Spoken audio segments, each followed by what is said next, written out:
Hello, everybody. Hope you're doing alright. Appreciate you being here. I know it's super late.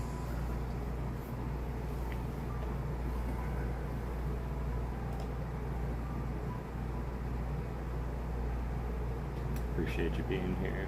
Lori popped in early. What's up, Intelligic? How are you, man? I appreciate you being here. Johnny Knight. Hey, brother. How you doing? How was your Monday?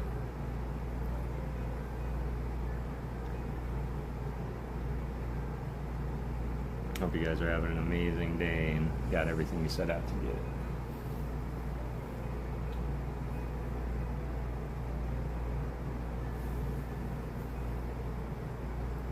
What's up, Matt? It's a little bit late for you, bud. Chilling, organizing my Pokemon cards. Ain't nothing better. Ain't nothing better. Ready for some story time. Excellent. I'm ready to get into it as well. It was a Monday. That's for true. And I did have to start my later shifts back up again today, so that was kind of fun. So again, I apologize for the late stream, but we're gonna make it work. Most definitely pass out at some point during the stream. Just trying to stay cool. I'm trying to stay cool as well, really. I got super hot today, so. But you guys being here, whether it's for the background noise and listening to the story, or if it's something that you look forward to, I will say that I look forward to it as well. It's a story that I immediately thought of reading right after Alice in Wonderland and Through the Looking Glass, and that is Alice's Adventures in Oz, or Dorothy's Adventures in Oz. So we're going to read The Wizard of Oz, which is a very short book. Lori, hi! Am I gonna go sleepy time with Kev tonight? Notice the Star Wars stuff in the background. You're going to be a little mad at me. I haven't seen any of this. It's alright, I'm not mad. That's okay. You should, though. Probably. Emmy Racing, what's going on, man? We are having an okay day today. I just got off a long day at work. Starting my later shift, so I had to start up the stream a little bit later. But we're going to be getting into the reading tonight. So tonight is a not really Pokemon centered. We get into story time and we read. And so super appreciate you being here. It's good to see you.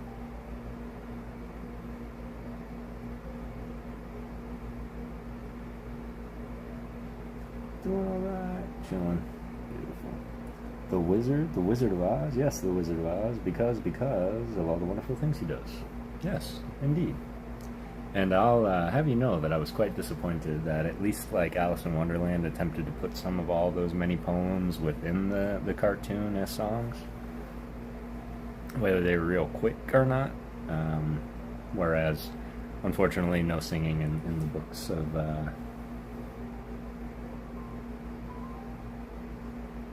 Frank Baum.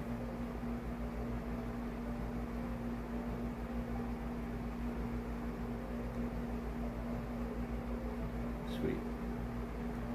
Well, I'll give it another minute. I know people try to show up. I know it's a little bit late as it is 11:30 p.m. on the East Coast. We'll probably be going for a couple of hours. I know in the description I did put chapters 1 through 6, just to kind of keep with the theme of what we were doing in the last books. We might do less, we might do more, depending on how it goes, so more to come. Come on, sing it, Kev, sing it, like he know it. I would, if I believe that song itself is copywritten, or I absolutely would.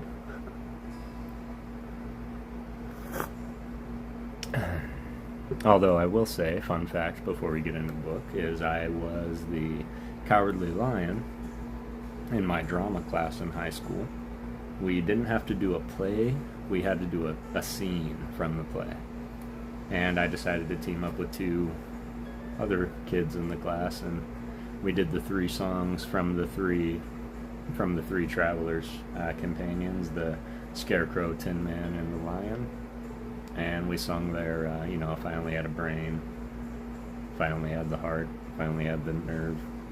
We sang those for my drama class, so But it's always been a beautiful story with very dark undertones, and I figured it would be a perfect one to get into. I do want to remind us all, very much similar to the last book, that this book was also aimed for children. And I want to give kudos to Hollywood. They really did the Kansas portion of the story a lot better than the book does, so I will say that. Pokey Newbie, what's going on, brother? It's good to see you. We're just about to get into our story for the night. We're going to be reading The Wonderful Wizard of Oz. As much as we can, really. But I am going to cap it right around that 2-hour mark, because that's typically what I've been doing on a Monday. So let's see how far I can get into it. And yeah, I super appreciate you all being here. And I did upgrade, so I busted out the Kindle. So I got the backlight now, so the glasses aren't necessary. I can make this as big as I need, which is kind of nice. So with that, I hope you all enjoy. Let me know what it is that you're drinking today, whether it's tea or coffee, or if you're just drinking water and just chilling for the night, ready for bed. I appreciate you spending the time with me. Alright, The Wonderful Wizard of Oz, Chapter 1, by L. Frank Baum. The Cyclone.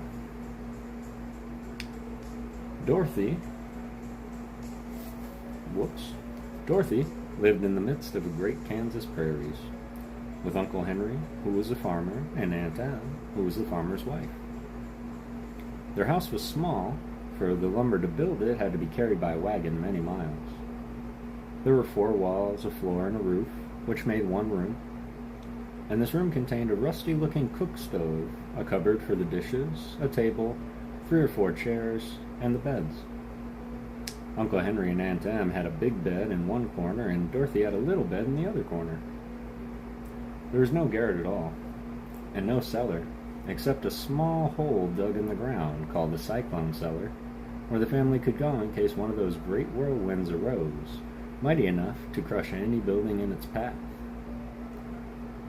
It was reached by a trapdoor in the middle of the floor, from which a ladder led down into a small, dark hole. When Dorothy stood in the doorway and looked around, she could see nothing but the great gray prairie on every side. Not a tree nor a house broke the broad sweep of flat country that reached to the edge of the sky in all directions. The sun had baked the plowed land into a gray mass with little cracks running through it.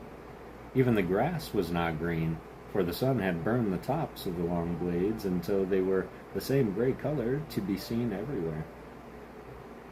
Once the house had been painted, but the sun blistered the paint and the rains washed it away. And now the house was dull and gray as everything else.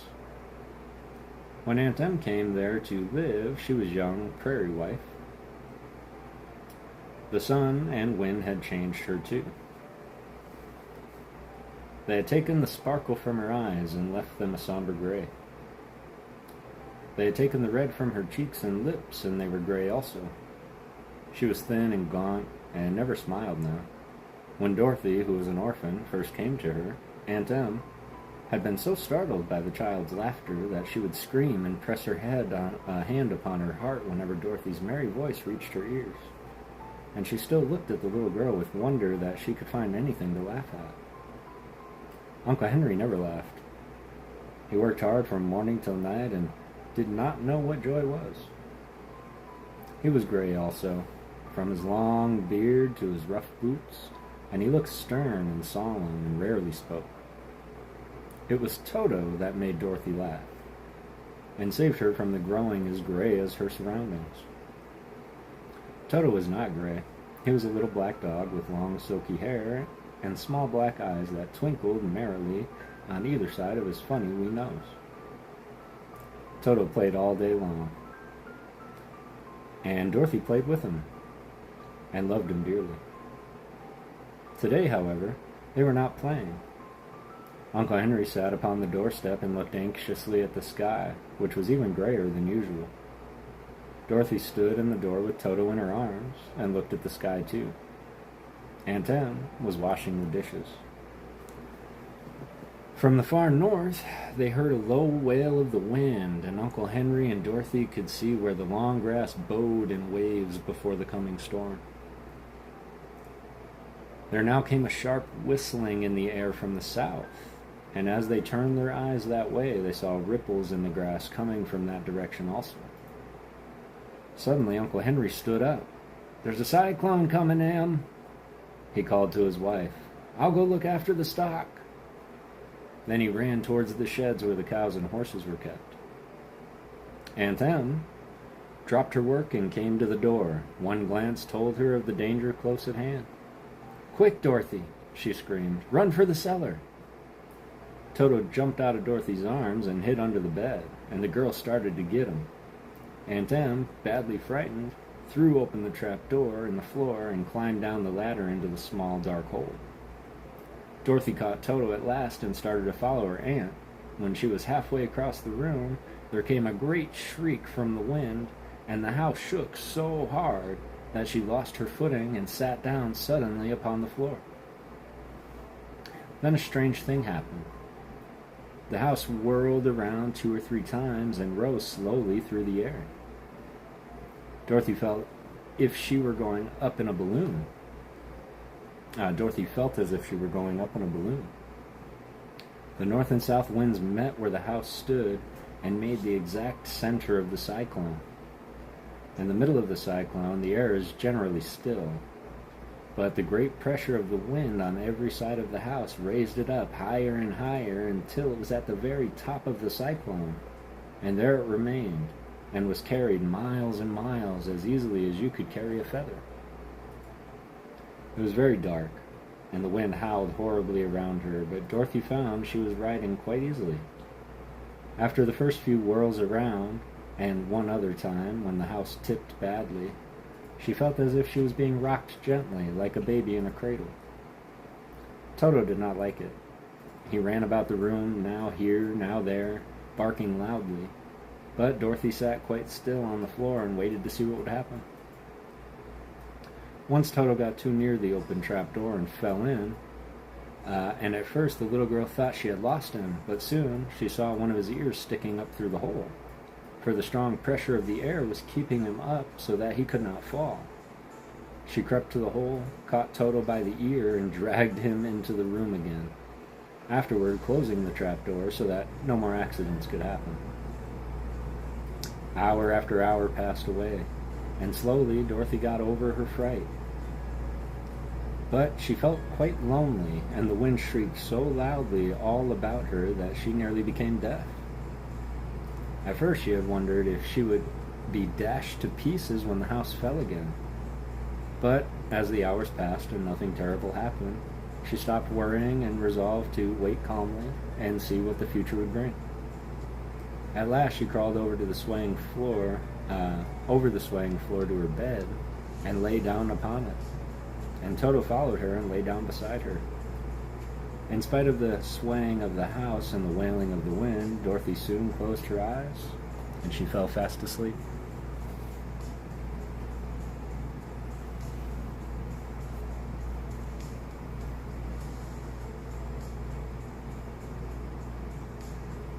Hey, I appreciate that, Penguin. I appreciate that. Thanks for popping in. And yeah, I do like my little collection of my Star Wars. Appreciate you noticing. You have a great stream, brother. I'm gonna head to bed. I have to work early in the morning. Mad love, my brother. Johnny Knight. If you're still here, man, mad love right back and respect. Have a beautiful rest of your night, and thanks for popping in for a sec. Alien! We are reading The Wizard of Oz. We just ended Chapter 1, The Cyclone. So Dorothy's up in the air right now. I'm about to go to bed, but wanted to stop in, like, and say hello. Jesse, I'm so sorry I gotta start so late. But I'll think of something, and I appreciate you popping in for a second. I hope you have a great sleep. Alien, what are we, 2 artists going through Japanese? Oh, Hyoganosuke and Tomokazu Kamiya.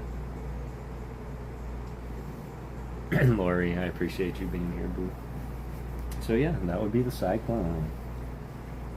And not a bad start, although it was a little bit more in the movie. They made us believe that there was a lot more happening in the beginning of the story. So, but now we are going into chapter 2, which is the Council of Munchkins.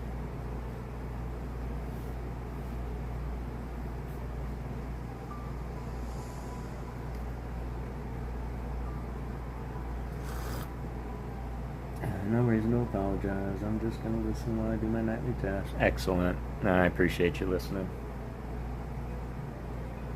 And I hope you had a great day. Monday. Alright. Did you all know that there's 15 Wizard of Oz books and stories? So, depending on how this one goes. The Council with the Munchkins. She was awakened by a shock so sudden and severe that if Dorothy had not been lying on a soft bed, she might have been hurt. As it was, the jar made her catch her breath and wonder what had happened, and Toto put his cold little nose into her face and whined dismally. Dorothy sat up and noticed that the house was not moving. Nor was it dark, for the bright sunshine came in at the window, flooding the little room. She sprang from her bed and, with Toto at her heels, ran and opened the door. The little girl gave a cry of amazement and looked about her, her eyes growing bigger and bigger at the wonderful sight she saw. The cyclone had set the house down very gently for a cyclone, in the midst of a country of marvelous beauty. There were lovely patches of greensward all about, with stately trees bearing rich and luscious fruits. Banks of gorgeous flowers were on every hand, and birds with rare and brilliant plumage sang and fluttered in the trees and bushes.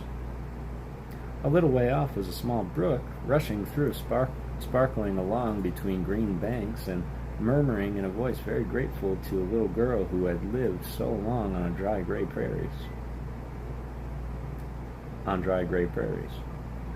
While she stood looking eagerly at the strange and beautiful sights, she noticed coming toward her a group of the queerest people she had ever seen. They were not as big as grown folk she had always been used to, but neither were they very small. In fact, they seemed about as tall as Dorothy, who was a well-grown child for her age, although they were, so far as looks go, many years older. 3 were men and 1 a woman, and all were oddly dressed. They wore round hats that rose to a small point at the foot, a foot above their heads, with little bells around the brim that tinkled sweetly as they moved. The hats of the men were blue, and the little woman's hat was white. And she wore a white gown that hung in pleats from her shoulder. Over it were sprinkled little stars that glistened in the sun like diamonds. The men were dressed in blue, of the same shade as their hats, and wore well-polished boots with deep roll of blue at the tops. The men, Dorothy thought, were about as old as Uncle Henry, for 2 of them had beards. But the little woman was doubtless much older. Her face was covered with wrinkles, her hair was nearly white, and she walked rather stiffly. When these people drew near the house where Dorothy was standing in the doorway, they paused and whispered amongst themselves, as if afraid to come further. But the little woman walked up to Dorothy, made a low bow, and said in a sweet voice, "You are welcome, most noble sorceress, to the land of Munchkins. We are so grateful for you for having killed the Wicked Witch of the East, and for setting our people free from bondage." Dorothy listened to the speech with wonder. What could the little woman possibly mean by calling her a sorceress, and saying she killed the Wicked Witch of the East? Dorothy was an innocent, harmless little girl who had been carried by a cyclone many miles from home, and she had never killed anything in all her life. Sinner.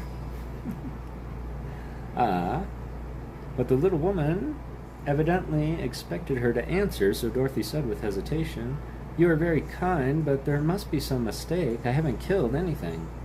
"Your house did, anyway," replied the little old woman, with a laugh. "That is the same thing, see?" With a laugh, "And that is the same thing, see?" she continued, pointing to the corner of the house. There are her 2 feet still sticking out from under the block of wood. Dorothy looked and gave a little cry of fright. There indeed, just under the corner of the great beam the house rested on, 2 feet were sticking out, shod in silver shoes with pointed toes. "Oh dear! Oh dear!" cried Dorothy, clasping her hands together in dismay. "The house must have fallen on her. Whatever shall we do?" "There's nothing to be done," said the little woman calmly. "But who is she?" asked Dorothy. "She was the Wicked Witch of the East." "As I said," answered the little woman. "She has held all the Munchkins in bondage for many years, making them slave for her night and day. Now they're all set free, and are grateful to you for the favor." "Who are the Munchkins?" inquired Dorothy. "They are the people who live in this land of the East where the Wicked Witch ruled." "Are you a Munchkin?" asked Dorothy. "No, but I am their friend, although I live in the land of the North. When they saw the Witch of the East was dead, and the Munchkins sent a swift messenger to me, and I came at once. I am the Witch of the North." "Oh, gracious!" cried Dorothy. "Are you a real witch?" "Yes, indeed," answered the little woman. "But I am a good witch, and the people love me. I am not as powerful as the Wicked Witch was who ruled here, or I should have set people free myself." "But I thought all witches were wicked," said the girl, who was half frightened of facing a real witch. "Oh no, that is a great mistake. There were only 4 witches in all the land of Oz, and 2 of them, those who live in the north and the south, are the good witches. I know this is true, for I am one of them, and cannot be mistaken. Those who dwelt in the east and the west were indeed wicked witches, but now that you've killed one of them, there is but one wicked witch left in the land of Oz who lives in the west." "But," said Dorothy after a moment's thought, "Aunt Em has told me that the witches were all dead years and years ago." "Who is Aunt Em?" inquired the little old woman. "She is my aunt who lives in Kansas. That's where I come from." The Witch of the North seemed to think for a time, with her head bowed and her eyes upon the ground. Then she looked up and said, "I do not know where Kansas is, for I have never heard that country mentioned before. But tell me, is it a civilized country?" "Oh, yes," replied Dorothy. "Then that accounts for it. In the civilized countries, I believe there are no witches left, nor wizards, nor sorceresses, nor magicians.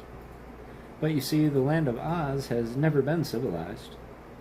We are cut off from the rest of the world. Therefore, we still have witches and wizards among us." "Who are the wizards?" asked Dorothy. "Oz himself is the great wizard," answered the witch, sinking her voice to a whisper. "He is more powerful than all the rest of us together. He lives in the City of Emeralds." Dorothy was going to ask another question, but just then Munchkins, who had been standing silently by, gave a loud shout and pointed to the corner of the house where the Wicked Witch had been laying. "What is it?" asked the little old woman, and looked, and began to laugh. The feet of the dead witch had disappeared entirely, and nothing was left but the silver shoes. "She was so old," explained the Witch of the North, "that she dried up quickly in the sun. That is the end of her, but the silver shoes are yours, and you shall have them to wear." She reached down and picked up the shoes, and after shaking the dust out of them, handed them to Dorothy. "The Witch of the East was proud of those silver shoes," said one of the Munchkins, "and there is some charm connected with them, but what it is we never knew." Dorothy carried the shoes into the house and placed them on a table. Then she came out again to the Munchkins and said, "I am anxious to get back to my aunt and uncle, for I am sure they will worry about me. Can you help me find my way?" The Munchkins and the witch first looked at one another, and then at Dorothy, and then shook their heads. "At the east, not far from here," said one, "there is a great desert, and none could live to cross it." "It is the same at the south," said another, "for I have been there and seen it. The south is the country of the Quadlings." "I am told," said the third man, "that it is the same in the west, and that in that country Where the Winkies lived is ruled by the Wicked Witch of the West, who would make you her slave if you passed her way. The North is my home, said the old lady, and at its edge is the same great desert that surrounds this land of Oz. I'm afraid, my dear, you will have to live with us. Dorothy began to sob at this, for she felt lonely among these strange people. Her tears seemed to grieve the kind-hearted Munchkins, for they immediately took out their handkerchiefs and began to weep also.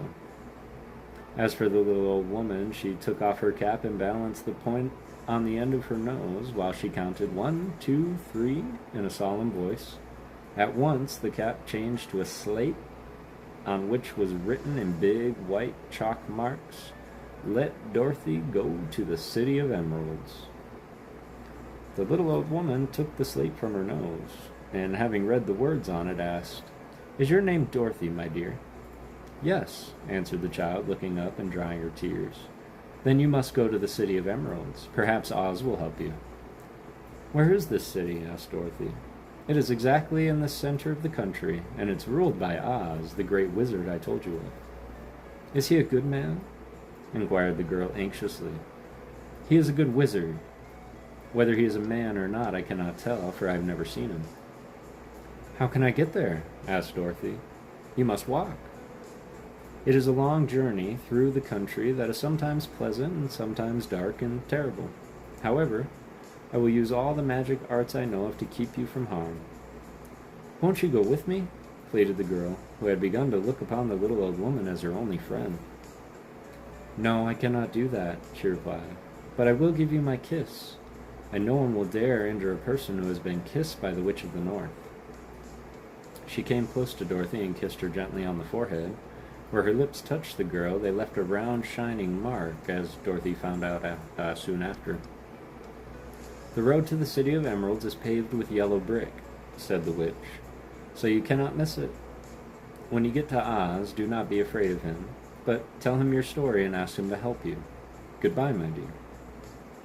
The three Munchkins bowed low to her and wished her a pleasant journey, after which they walked away through the trees, and the witch gave Dorothy a friendly little nod, whirled around on her left heel 3 times, and straightway disappeared, much to the surprise of little Toto, who barked after her loudly enough when she had gone, because he had been afraid even to growl while she stood by. But Dorothy, knowing her to be a witch, had expected her to disappear in just that way, and was not surprised in the least.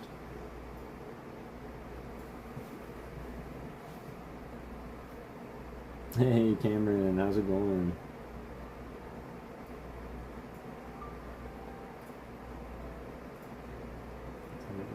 Check the Discord when you get a minute. Hey, what's up, cousins? What's up, Cardboard Collectibles? It's good to see you, fam. What's up, Rippin' and Fishing?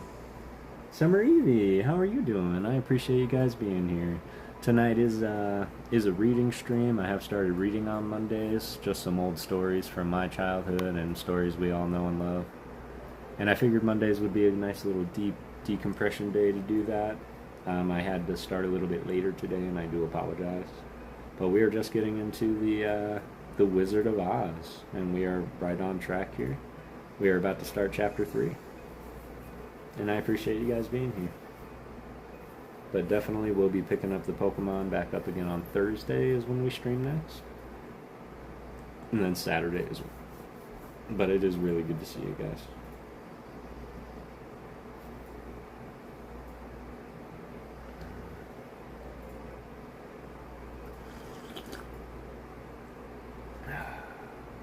Got my tea.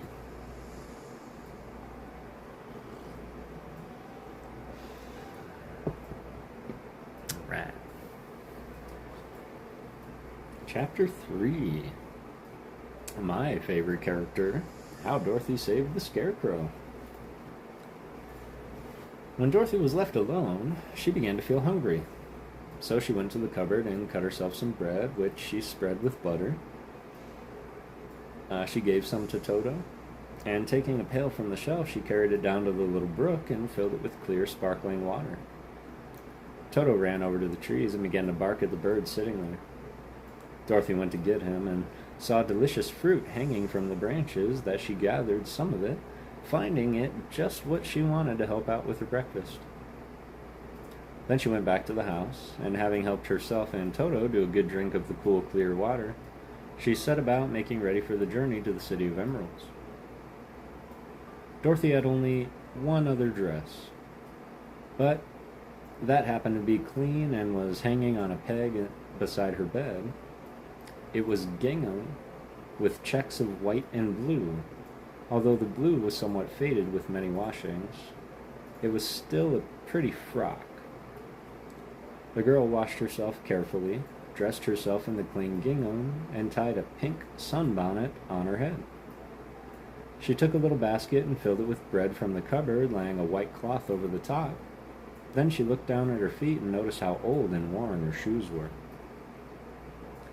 "They surely will never do for a long journey, Toto," she said, and Toto looked up at her with his little black eyes and wagged his tail to show he knew what she meant. At that moment, Dorothy saw lying on the table the silver shoes that had belonged to the Witch of the East. "I wonder if they will fit me," she said to Toto. "They would be just the thing to take on a long walk in, for they could not wear out." She took off her old leather shoes and tied on the silver ones, which fitted her as well as if they had been made for her. Finally, she picked up her basket. "Come along, Toto," she said. "We will go to the Emerald City and ask the Great Oz how to get back to Kansas again." She closed the door, locked it, and put the key carefully in the pocket of her dress. And so, with Toto trotting along somberly beside her, she started on her journey. There were several roads nearby, but it did not take her long to find the one paved with yellow bricks. Within a short time, she was walking briskly toward the Emerald City, her silver shoes twinkling merrily on the hard yellow road bed. The sun shone bright and the birds sang sweetly, and Dorothy did not feel nearly as bad as you might think a little girl would who had just been suddenly whisked away from her own country and set down in the midst of a strange land. She was surprised, as she walked along, to see how pretty the country was about her. There were neat fences at the sides of the road, painted in dainty blue color, and beyond them were fields of grain and vegetable in abundance. Evidently, the Munchkins were good farmers, and able to raise large crops. Once in a while she would pass a house, and the people came out to look at her and bow low as she went by, for everyone knew that she had been the means of destroying the wicked witch and setting them free of bondage. The houses of the Munchkins were odd-looking dwellings, for each was round with a big dome for a roof. All were painted blue, for in this country of the East, blue was the favorite color. Toward evening, when Dorothy was tired with her long walk and began to wonder where she could pass the night, she came to a house rather larger than the rest. On the green lawn before it, many men and women were dancing. 5 little fiddlers played as loudly as possible, and the people were laughing and singing, while the big table nearby was loaded with delicious fruits and nuts, pies and cakes, and many other good things to eat. The people greeted Dorothy kindly and invited her to supper and to pass the night with them, for this was the home of one of the richest Munchkins in the land, and his friends were gathered with him to celebrate their freedom from the bondage of the Wicked Witch. Dorothy ate a hearty supper and was waited upon by the rich Munchkin himself, whose name was Bach. Then she sat down upon a settee and watched the people dance. When Bach saw her silver shoes, he said, "You must be a great sorceress." "Why?" asked the girl. "Because you wear silver shoes and have killed the Wicked Witch. Besides, you have white in your frock, and only witches and sorcerers wear white." "My dress is blue and white checked," said Dorothy, smoothing out the wrinkles in it. "It is kind of you to wear that," said Bach. "Blue is the color of the Munchkins, and white is the witch's color, so we know you are a friendly witch." Dorothy didn't know what to say to this, for all the people seemed to think her a witch, and she knew very well she was only an ordinary little girl who had come by chance of a cyclone to a strange land. When she had tired watching the dancing, Bach led her to the house, where he gave her a room with a pretty bed in it, The sheets were made of blue cloth, and Dorothy slept soundly in them till morning, with Toto curled up in a blue rug beside her. She ate a hearty breakfast and watched a wee munchkin baby who played with Toto and pulled his tail, and crowded and laughed in a way that greatly amused Dorothy. Toto was a fine curiosity to all the people, for they had never seen a dog before. "How far is it to the Emerald City?" the girl asked. "I do not know," answered Bach gravely, "for I have never been there. It is better for people to keep away from Oz unless they have business with him. But it is a long way to the Emerald City, and it will take you many days. The country here is rich and pleasant, but you must pass through rough and dangerous places before you reach the end of your journey." This worried Dorothy a little, but she knew that only the great Oz could help her get to Kansas again. So she bravely resolved not to turn back. She bade her friends goodbye, and again started along the road of yellow brick. When she had gone several miles, she thought she would stop to rest, and so she climbed to the top of a fence beside the road and sat down. There was a great cornfield beyond the fence, and not far away she saw a scarecrow, placed high on a pole to keep the birds from the ripe corn. Dorothy leaned her chin upon her hand and gazed thoughtfully at the scarecrow. Its head was a small sack stuffed with straw, and eyes, nose, and mouth painted on to represent a face. An old pointed blue hat that had belonged to some munchkin was perched on his head, and the rest of the figure was a blue suit of cloths, worn and faded, which had also been stuffed with straw. On the feet were some old boots with blue tops, such as every man wore in this country, and the figure was raised above the stalks of corn by means of a pole stuck up its back. While Dorothy was looking earnestly into the queer painted face of the scarecrow, she was surprised to see one of the eyes slowly wink at her. She thought she must have been mistaken at first, for none of the scarecrows in Kansas ever wink. But presently the figure nodded its head to her in a friendly way. Then she climbed down from the fence and walked up to it, while Toto ran around the pole and barked. "Good day," said the scarecrow, in a rather husky voice. "Did you speak?"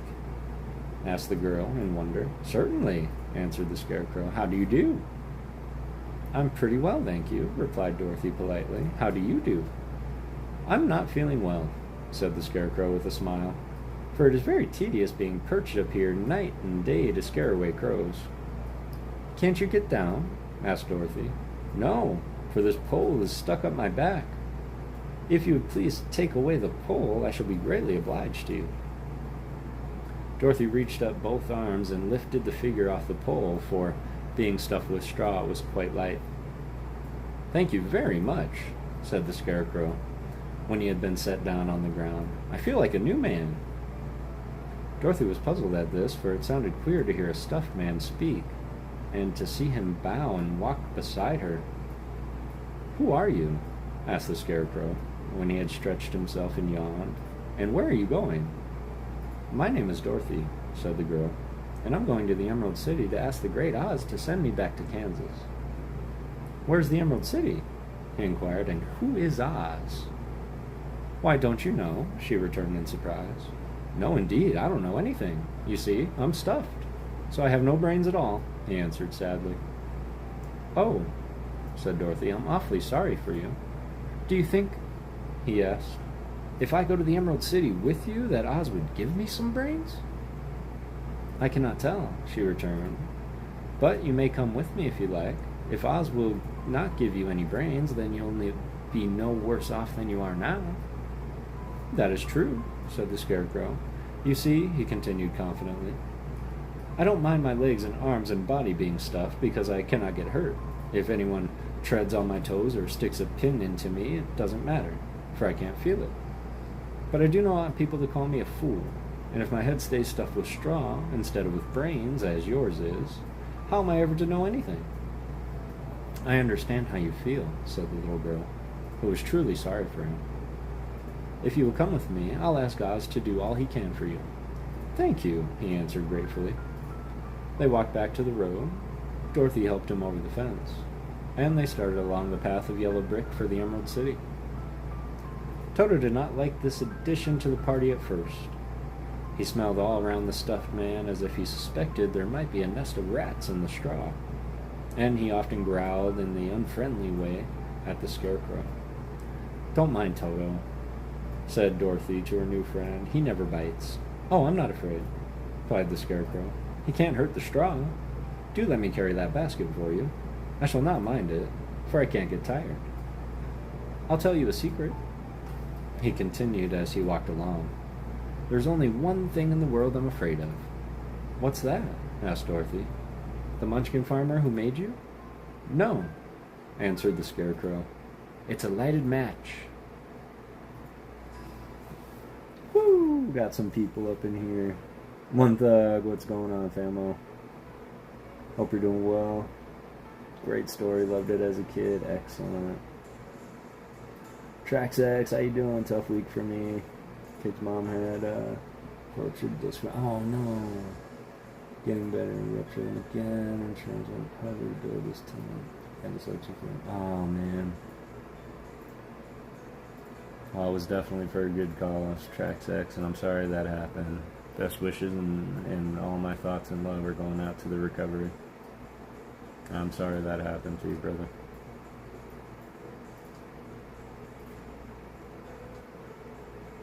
I'm sorry that happened. And I hope you're having a great day, One Thug. Kara! Well, hello. It's good to see you. Sounds really rough. Yeah, I'm sorry you're going through all that as well. And we are here for you, fam. If this is a place to just chill and relax for a minute, then I'm glad we can give you that environment. But let us know if there's anything you need.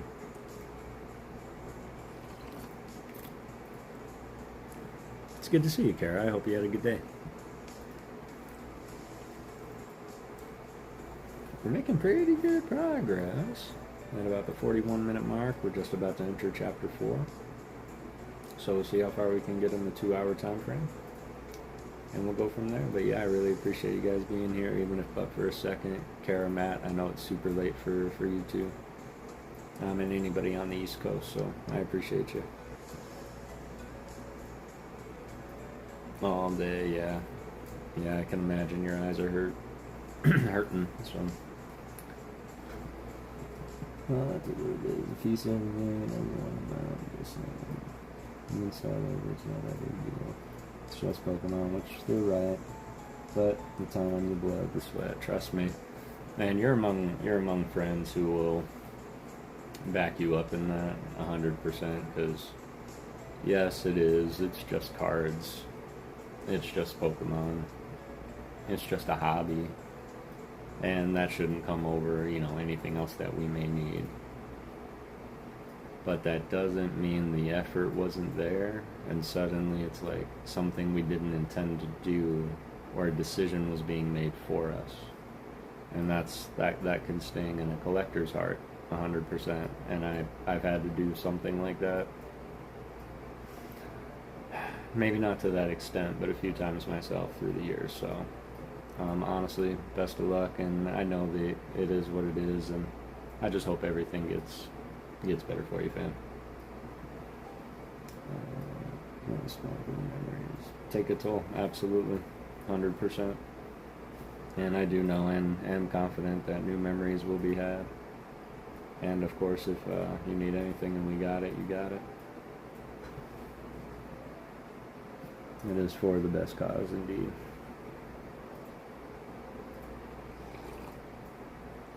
And yeah, appreciate you guys being here. Get into Chapter 4. We now have the Scarecrow with us.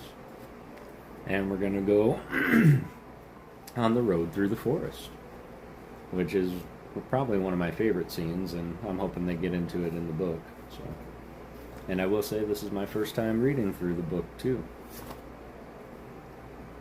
As I drop my Kindle. Chapter 4, The Road Through the Forest. First does a Spider-Man comic book.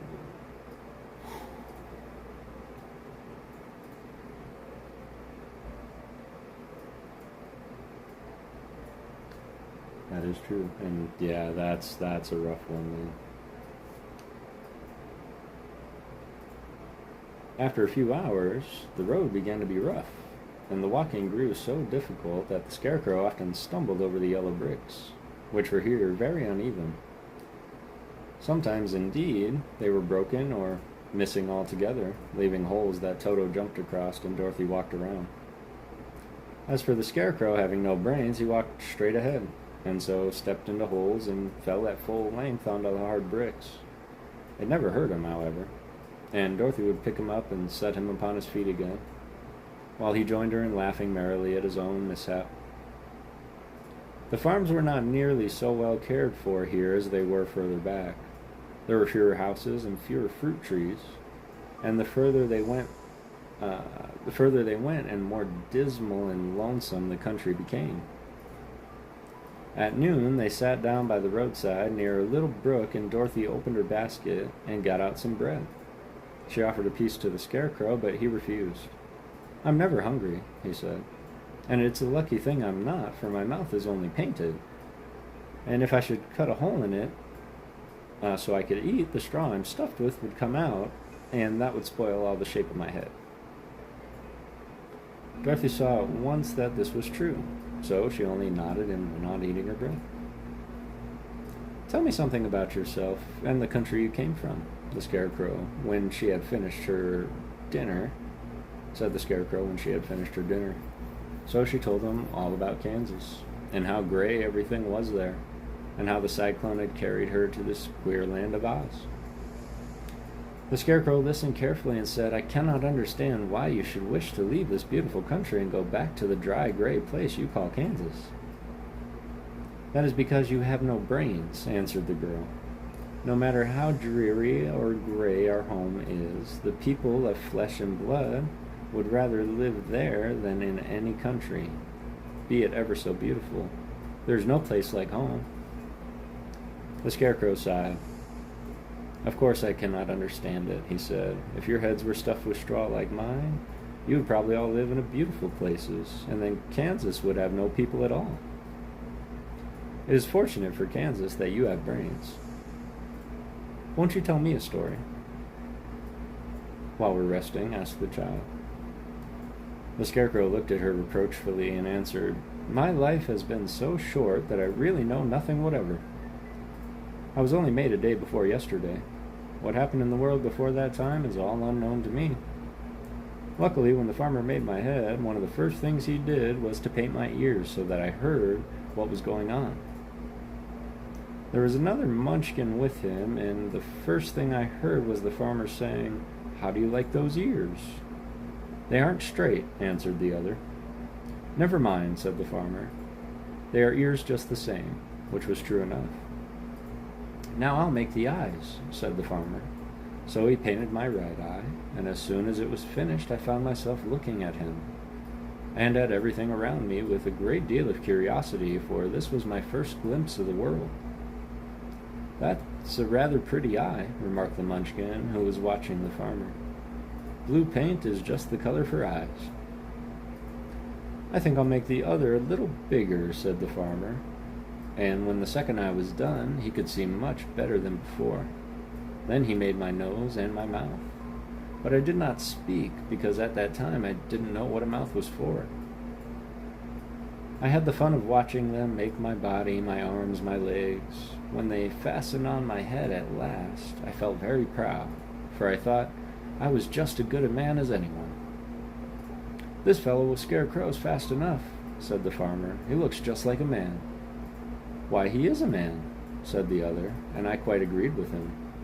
The farmer carried me under his arm to the cornfield and set me up on the tall stick, where you found me. He and his friend soon after walked away and left me alone. I did not like to be deserted this way, so I tried to walk after them, but my feet would not touch the ground, and I was forced to stay on that pole. It was a lonely life to lead, for I had nothing to think of, having been made such a little while before. Many crows and other birds flew into the cornfield, but as soon as they saw me, they flew away again, thinking I was a Munchkin. And this pleased me, and made me feel that I was quite an important person. By and by, an old crow flew near me, and after looking at me carefully, He perched upon my shoulder and said, "I wonder if the farmer thought to fool me in this clumsy manner. Any crow of sense could see that you are only stuffed with straw." Then he hopped down at my feet and ate all the corn. The other birds, seeing he was not harmed by me, came to eat the corn too. So in a short time there was a great flock of them about me. I felt sad at this, for it showed I was not such a good scarecrow after all. But the old crow comforted me, saying, "If you only had brains in your head, you would be as good a man as any of them, and a better man than some of them. Brains are the only things worth having in this world, no matter whether one is a crow or a man." After the crow had gone, I thought this over and decided I would try hard to get some brains. By good luck, you came along and pulled me off the stake. And from what you're saying, I'm sure the great Oz will give me brains as soon as we get to the Emerald City. "I hope so," said Dorothy earnestly, "since you seem anxious to have them." "Oh, yes, I am anxious," returned the Scarecrow. "It is such an uncomfortable feeling to know one is a fool." "Well," said the girl, "let us go." And she handed the basket to the Scarecrow. There were no fences at all by the roadside now, and the land was rough and untilled. Toward the evening they came to a great forest where the trees grew so big and so close together that their branches met over the road of yellow brick. It was almost dark under the trees, for the branches shut out the daylight, but the travelers did not stop and went on into the forest. "If this road goes in, it must come out," said the Scarecrow, "as the Emerald City is at the other end of the road. We must go wherever it leads us." "Anyone would know that," said Dorothy. "Certainly, that is why I know it," returned the Scarecrow. "If it required brains to figure out, I never should have said it." After an hour or so, the light faded away, and they found themselves stumbling along in the darkness. Dorothy could not see at all, but Toto could, for some dogs see very well in the dark, and the Scarecrow declared that he could see as well as by day. So she took hold of his arm and managed to get along fairly well. "If you see any house or place where we can pass the night," she said, "you must tell me, for it's very uncomfortable walking in the dark." Soon after, the Scarecrow stopped. "I see a little cottage at the right of us," he said, "built of logs and branches. Shall we go there?" "Yes, indeed," answered the child. "I am all tired out." So the Scarecrow led her through the trees until they reached the cottage, and Dorothy entered and found a bed of dried leaves in one corner. She laid down at once, and with Toto beside her, she soon fell into a sound sleep. The Scarecrow, who was never tired, stood up in the other corner and waited patiently until morning came.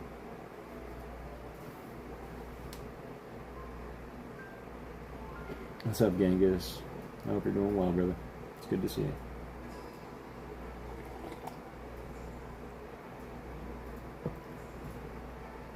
It's good to see you.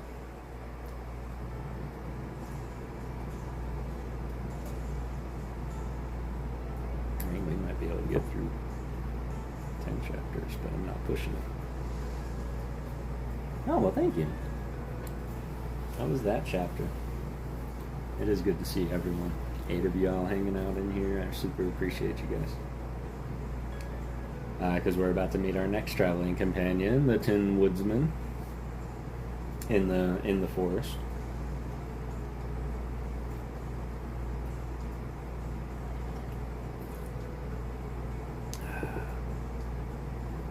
The rescue of the Tin Woodsman.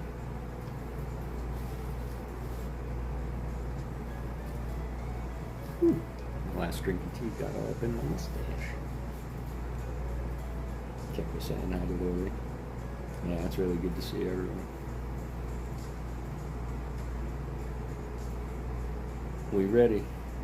When Dorothy awoke, the sun was shining through the trees, and Toto had been out chasing birds around him and squirrels. That was written weird. She sat up and looked around her, Scarecrow still standing patiently in his corner waiting for her. "We must go and search for water," she said to him. "Why do you want water?" he asked. "To wash my face clean after the dust of the road, and to drink, so the dry bread will not stick in my throat." "It must be inconvenient to be made of flesh. said the Scarecrow thoughtfully, "for you must sleep and eat and drink. However, you have brains, and it is worth a lot of bother to be able to think properly." They left the cottage and walked through the trees until they found a little spring of clear water where Dorothy drank and bathed and ate her breakfast. She saw there was not much bread left in the basket, and the girl was thankful the Scarecrow did not have to eat anything, for there was scarcely enough for her and Toto for the day. When she had finished her meal and was about to go back to the road of yellow brick, she was startled to hear a deep groan nearby. "What was that?" she asked timidly. "I cannot imagine," replied the Scarecrow, "but we can go and see." Just then another groan reached their ears, and its sound seemed to come from behind them. They turned and walked through the forest a few steps, when Dorothy discovered something shiny in the ray of sunshine that fell between the trees. She ran to the place, and then stopped short with a little cry of surprise. One of the big trees had been partly chopped through, and standing beside it, with an uplifted axe in his hands, was a man made entirely of tin. His head and arms and legs were jointed upon his body, but he stood perfectly motionless as if he could not stir at all. Dorothy looked at him in amazement, and so did the Scarecrow, while Toto barked sharply and made a snap at the tin legs, which hurt his teeth. "Did you groan?" asked Dorothy. "Yes," answered the Tin Man. "I did. I've been groaning for more than a year, and no one has ever heard me before or come to help me." "What can I do for you?" she inquired softly, for she was moved by the sad voice in which the man spoke. "Get an oil can and oil my joints," he answered. "They're all rusted so badly that I cannot move them at all. If I am well oiled, I shall soon be all right again. You'll find an oil can on the shelf in my cottage." Dorothy at once ran back to the cottage and found the oil can, and then she returned and asked anxiously, "Where are your joints?" "Oil my neck first," replied the Tin Woodsman. So she oiled it, and as it was so badly rusted, the Scarecrow took hold of the tin head and moved it gently from side to side until it worked freely. And then the man could turn it himself. "Now oil the joints in my arms," he said, and Dorothy oiled them, and the Scarecrow bent them carefully until they were quite free from rust and good as new. The Tin Woodman gave a sigh of satisfaction and lowered his axe, which he had leaned against a tree. "This is a great comfort," he said. "I have been holding that axe in the air ever since I rusted, and I'm glad to be able to put it down at last. Now if you'll oil the joints of my legs, I shall be all right once more." So they oiled his legs until he could move them freely, and he thanked them again and again for his release, for he seemed a very polite creature and very grateful. "I might have stood there always if you had not come along," he said. "So you have certainly saved my life. How did you happen to be here?" "We're on our way to the Emerald City to see the Great Oz," she answered, "and we stopped at your cottage to pass the night." "Why do you wish to see Oz?" he asked. "I want him to send me back to Kansas, and the Scarecrow wants him to put a few brains in his head," she replied. The Tin Woodman appeared to think deeply for a moment. Then he said, "Do you suppose Oz could give me a heart?" "Why, I guess so," Dorothy answered. "It would be as easy as to give Scarecrow brains." "True," the Tin Woodman returned. "So if you'll allow me to join your party, I will also go to the Emerald City and ask Oz to help me." "Come along," said the Scarecrow heartedly, and Dorothy added that she would be pleased to have his company. So the Tin Woodsman shouldered his axe, and they all passed through the forest until they came to the road that was paved with yellow brick. The Tin Woodsman had asked Dorothy to put the oil can in her basket, for, he said, "if I should get caught in the rain and rust again, I'll need the oil can badly." It was a bit of good luck to have their new comrade join the party, for soon after they began their journey, they came to a place where the trees and branches grew so thick over the road the travelers could not pass. But the Tin Woodsman set to work with his axe and chopped so well that he soon cleared a passage for the entire party. Dorothy was thinking so earnestly as they walked along that she could not notice when Scarecrow stumbled into a hole and rolled over to the side of the road. Indeed, he was obliged to call to her to help him up again. "Why didn't you walk around the hole?" asked the Tin Woodman. "I didn't know enough," replied the Scarecrow cheerfully. "My head is stuffed with straw, you know, and that's why I'm going to Oz to ask him for some brains." "Oh, I see," said the Tin Woodsman. "But after all, brains are not the best thing in the world." "Have you any?" inquired Scarecrow. "No, my head is quite empty," answered the Tin Woodman. "But once I had brains, and a heart also. So, having tried them both, I should much rather have a heart." "And why is that?" asked the Scarecrow. "I will tell you my story, and then you will know." So, while they were walking through the forest, the Tin Woodman told the following story. "I was born the son of a woodsman who chopped down trees in the forest and sold the wood for a living. When I grew up, I too became a wood chopper, and after my father died, I took care of my old mother as long as she lived. Then I made up my mind that instead of living alone, I would marry, so that I might not become lonely. There was one of the Munchkin girls who was so beautiful that I soon grew to love her with all my heart. She, on her part, promised to marry me as soon as I could earn enough money to build a better house for her. So I set to work harder than ever. But the girl lived with an old woman who did not want her to marry anyone, for she was so lazy she wished the girl to remain with her to do the cooking and the housework. So the old woman went to the Wicked Witch of the East and promised her 2 sheep and a cow if she would prevent the marriage. Thereupon the Wicked Witch enchanted my axe, and when I was chopping away at my best one day, for I was anxious to get the new house for my wife as soon as possible, the axe slipped all at once and cut off my left leg. This at first seemed a great misfortune, for I knew a one-legged man could not do very well as a woodchopper. So I went to the tinsmith and had him make me a new leg out of tin. The leg worked very well, once I was used to it. But my action angered the Wicked Witch of the East, for she had promised the old woman I should not marry the pretty Munchkin girl. When I began chopping again, my axe slipped and cut off my right leg. Again I went to the tinsmith, and he again made me a leg out of tin. This is the enchanted axe. After this, the enchanted axe cut off my arms, one after another. But nothing daunted, I had them replaced with tin ones. The Wicked Witch then made the axe slip and cut off my head. And at first I thought that was the end of me. But the tinsmith happened to come along, and he made me a new head out of tin. I thought I had beaten the Wicked Witch then, and I worked harder than ever. But I little knew how cruel my enemy could be. She thought of a new way to kill my love for the beautiful Munchkin maiden, and made my axe slip again, so that it cut right through my body, splitting me in 2 halves. Once more the tinsmith came to my help and made me a body of tin, fastening my tin arms and legs and head to it by means of joints, so that I could move around as well as ever. But alas, I had now no heart, so that I lost all my love for the Munchkin girl, and did not care whether I married her or not. I suppose she's still living with the old woman, waiting for me to come after her. My body shone so brightly in the sun that I felt very proud of it, and it did not matter if my axe slipped, for it could not cut me. There was only one danger, that my joints would rust. But I kept an oil can in my cottage, and took care of the oil myself whenever I needed it. However, there came a day when I forgot to do this, and being caught in a rainstorm before I thought of the danger my joints had rusted, and I was left to stand in the woods until you came to help me.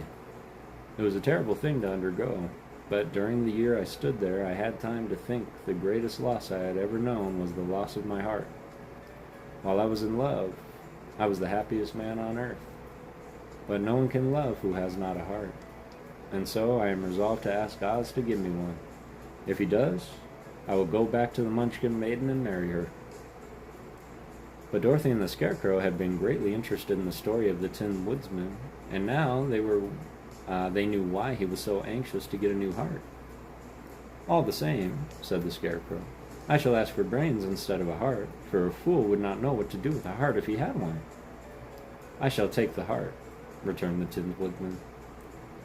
But brains do not make one happy. The happiness is the best thing in this world. And happiness is the best thing in this world. Dorothy did not say anything, for she was puzzled to know which of her two friends was right. And she decided if she could only get back to Kansas and Aunt Em, it did not matter so much whether the woodsman had no brains and the scarecrow no heart, for each got what he wanted. What worried her most was that the bread was nearly gone, and another meal for herself and Toto would empty the basket.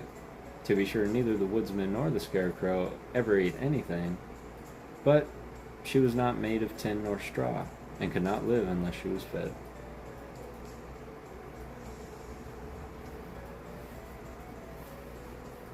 Hey, Matt. Oof. Tin's Woodsman. So, chime in. Who was your favorite character in this story?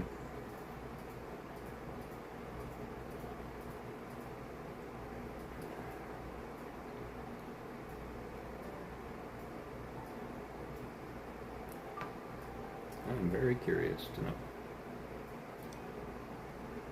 And might I just say, that's the first time I've ever read the story of the Tin Woodsman. And that's kind of like a good reason to ask for a heart, you know?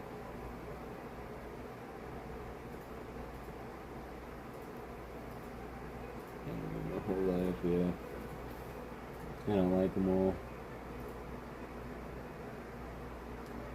It's been so long since I read this, completely forgot about the Tin Man Sword story. Yeah, that's an insane side story. I didn't really know that.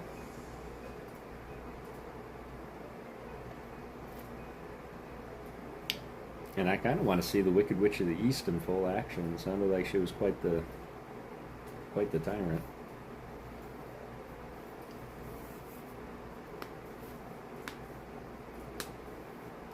And the Wizard of Oz beating into me all the way. Oh, I'm sorry, Lord.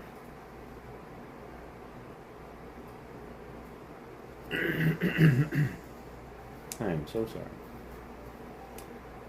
And now we get to meet our third traveling companion. Wicked makes me want to say the Scarecrow, but in the book I think the Tin Man. Yeah. I would have to say the Scarecrow for me is definitely... Or the Lion. The Lion's pretty good, right? But yeah, I think the Scarecrow for me has a special spot in my heart.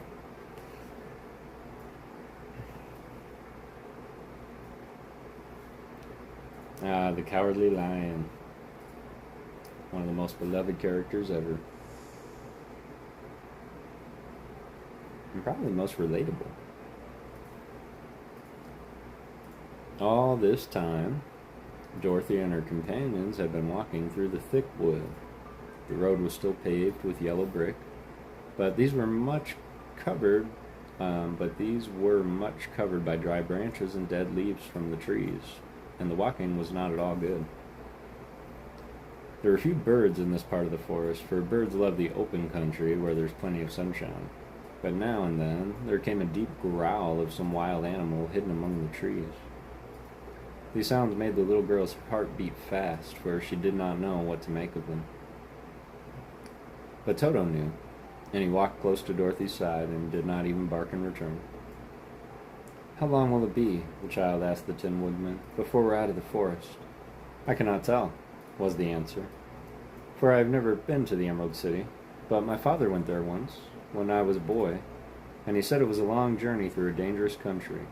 Although nearer to the city where Oz dwells, the country is beautiful. But I am not afraid so long as I have my oil can, and nothing can hurt the Scarecrow while you bear upon your forehead the mark of the Good Witch's kiss, and that will protect you from harm." "But Toto," said the girl anxiously, "what will protect him?" "We must protect him ourselves if he's in danger," replied the Tin Woodman. Just as he spoke, there came from the forest a terrible roar, and the next moment a great lion bounded onto the road.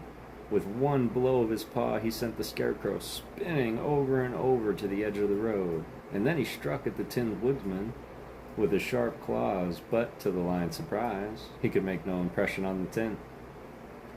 Although the woodman fell over onto the road and lay still. Little Toto, now that he had an enemy to face, ran barking towards the lion, and the great beast had opened its mouth to bite the dog, when Dorothy, fearing Toto would be killed, and heedless of danger, rushed forward and slapped the lion upon the nose as hard as she could while she cried out, "Don't you dare bite Toto! You ought to be ashamed of yourself! A big beast like you to bite a poor little dog!" "I didn't bite him," said the lion, as he rubbed his nose with his paw where Dorothy had hit it. "No, but you tried to," she retorted. "You're nothing but a big coward." "I know it," said the lion, hanging his head in shame. "I've always known it, but how can I help it?" "I don't know, I'm sure. To think of your striking a stuffed man, like a poor scarecrow." "Is he stuffed?" asked the lion in surprise, as he watched her pick up the scarecrow and set him upon his feet while she patted him into shape again. "Of course he's stuffed," replied Dorothy, who was still angry. "That's why he went over so easily," remarked the lion. "It astonishes me to see him whirl around so. Is the other one stuffed also?" "No," said Dorothy. "He's made of tin." And she helped the woodsman up again. That's why he nearly blunted my claws," said the lion. "When they scratched against the tin, it made a cold shiver run down my back. What is that little animal you're so tender of?" "He is my dog, Toto," answered Dorothy. "Is he made of tin or stuffed?" asked the lion. "Neither. He's a meat dog," said the girl. "Oh, he's a curious animal and seems remarkably small, now that I look at him." "No one would think him of biting such a thing, except a coward like me," continued the lion sadly. "What makes you a coward?" asked Dorothy, looking at the great beast in wonder, for he was as big as a small horse. "It's a mystery," replied the lion. "I suppose I was born that way. All the other animals in the forest naturally expect me to be brave, for the lion is everywhere thought to be the king of beasts. I learned that if I roared very loudly, every living thing was frightened and got out of my way. Whenever I've met a man, I've been awful scared, but I just roared at him, and he has always run away as fast as he could go. If the elephants and the tigers and the bears had ever tried to fight me, I should have run myself. I'm such a coward, but just as soon as they hear me roar, they all try to get away from me, and of course I'd let them go." "But that isn't right. The king of beasts shouldn't be a coward," said the scarecrow. "I know it," returned the lion, wiping a tear from his eye with the tip of his tail. "It's my great sorrow and makes my life very unhappy, but whenever there is danger, my heart begins to beat fast." "Perhaps you have a heart disease," said the Tin Woodman. "It may be," said the lion. "If you have," continued the Tin Woodman, "you ought to be glad, for it proves you have a heart. For my part, I have no heart, so I cannot have a heart disease." "Perhaps," said the lion thoughtfully, "if I had no heart, I should not be a coward." "Have you brains?" asked the scarecrow. "I suppose so. I never looked to see," replied the lion. "I am going to the great Oz to ask him to give me some," replied the scarecrow, "for my head is stuffed with straw. "And I'm going to ask him to give me a heart," said the woodman. "And I'm going to ask him to send Toto and me back to Kansas," added Dorothy. "Do you think Oz could give me courage?" asked the cowardly lion. "Just as easily as he could give me brains, or me a heart, or send me back to Kansas." "Then if you don't mind, I'll go with you," said the lion, "for my life is simply unbearable without a bit of courage." "You will be very welcome," answered Dorothy, "for you will help to keep the other wild beasts away. It seems to me they must be more cowardly than you are if they allow you to scare them so easily." "They really are," said the lion, "but that doesn't make me braver, and as long as I know myself to be a coward, I shall be unhappy." So once more the little company set off upon its journey, the lion walking with stately strides at Dorothy's side. Toto did not approve of his new comrade at first, for he could not forget how he nearly had been crushed between the lion's great jaws. But after a time he became more at ease, and presently Toto and the cowardly lion had grown to be good friends.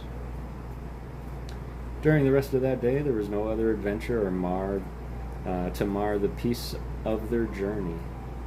Once, indeed, the Tin Woodman stepped upon a beetle that was crawling along the road and killed the poor little thing. This made the Tin Woodman very unhappy, for he was always careful not to hurt any living creature. And as he walked along, he wept several tears of sorrow and regret. These tears ran slowly down his face and over the hinges of his jaw. And there they rested. When Dorothy presently asked him a question, and the Tin Woodman could not open his mouth, for his jaws were tightly rested together, he became greatly frightened at this, and he made many motions to Dorothy to relieve him. But she could not understand. The Lion was also puzzled to know what was wrong, but the Scarecrow seized the oil can from Dorothy's basket and oiled the Woodman's jaw. So after a few moments he could talk as well as before. "This will serve me a lesson," he said. "I look where I step, for if I shall kill another bug or beetle, I shall surely cry again, and crying rust my jaws, so that I cannot speak." Therefore he walked very carefully with his eyes on the road, and when he saw a tiny ant trolling by, he would step over it as to not harm it. The woodsman knew very well he had no heart, and therefore he took great care never to be cruel or unkind to anything. "You people with hearts," he said, "have something to guide you, and need never do wrong. But I have no heart, and so I must be very careful. When Oz gives me a heart, of course, I needn't mind so much." Hey, Wood. Cause, what's going on, man? Hope you're doing well. You inspired me to do the same. Finish the first book. Tomorrow I'm going to be another one. Excellent. I love that. I appreciate that, Void. I hope you sleep well, brother. Drive by before. Yeah, I appreciate that. The lion in the movie creeped me out. Yeah. I liked the lion in the movie. I liked his accent. Courage. Kev, I hope you're well. I'm doing well, Kaz. It's good to see you, man. My final stream this Friday will be going over for over a month. Hope to see you there. Absolutely, man. I will definitely hit the bells after this, for sure. And I appreciate you popping in, brother. I hope you're having a great night. 11 people wanted to come and relax and read on a Monday with the Pokey Ghost. Courage! Courage! If I were king of the forest. Yeah. It's definitely a really good one. Good night, Boyd. Alright, good night, you lovely people. You as well, Boyd. I appreciate you popping in, brother. And I hope you sleep well. We're going to get into, let's see.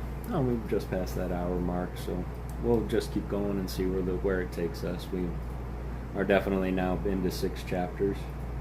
This is the journey to the Great Oz. We'll see if we can make it to the Emerald City, and then we'll see about calling it. Yeah, just to keep facing in time. So, the journey to the Great Oz, who I'm very excited to meet. They were obliged to camp out that night under a large tree in the forest, for there are no houses near. The tree made a good thick covering. No words at all. Night care.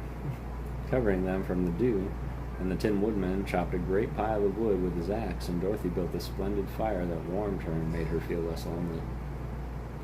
She and Toto ate the last of their bread, and now she did not know what they would do for breakfast. "If you wish," said the lion, "I will go into the forest and kill a deer for you. You can roast it by the fire, since your tastes are so peculiar that you prefer cooked food, and then you will have a very good breakfast." "Don't, please don't," begged the Tin Woodman. "I should certainly weep if you killed a poor deer, then my jaws would rust again." But the lion went away into the forest and found his own supper, and no one ever knew what it was, for he didn't mention it. And the Scarecrow found a tree full of nuts and filled Dorothy's basket with them, so that she would not be hungry for a long time. She thought this was very kind and thoughtful of the Scarecrow, but she laughed heartily at the awkward way in which the poor creature picked up the nuts. His padded hands were so clumsy that the nuts were so small that he dropped almost as many as he put in the basket. But the Scarecrow did not mind how long it took him to fill the basket, for it enabled him to keep away from the fire, as he feared a spark might get into his straw and burn him up. So he kept a good distance away from the flames, and only came near to cover Dorothy with dry leaves when she laid down for sleep. These kept her very snug and warm, and she slept soundly until morning. When it was daylight, the girl bathed her face in a little rippling brook, and soon after they all started toward the Emerald City. This was to be an eventful day for the travelers. They had hardly been walking an hour when they saw before them a great ditch that crossed the road and divided the forest as far as they could see on either side. It was a very wide ditch, and when they crept up to the edge and looked into it, they could see it was also very deep, and there were very many big, jagged rocks at the bottom. The sides were so steep that none of them could climb down, and for a moment it seemed that their journey must end. "What shall we do?" asked Dorothy, despairingly.